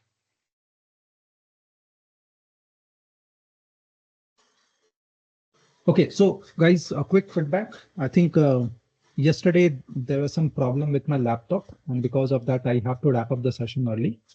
But now it's good. Hope session till now is informative for you all, and you are able to grab the content and also the pace of the session. Just providing the feedback if the pace of the session is okay for you all. Want it to little expedite or slow down, just let me know there.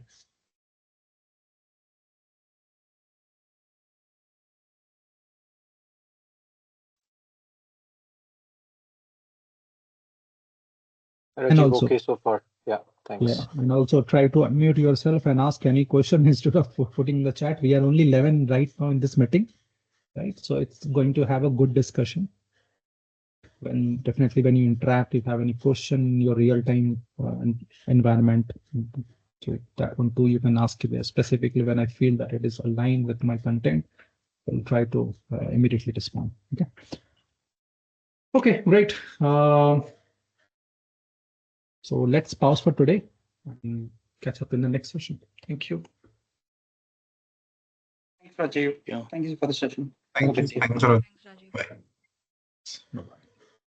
Thank you.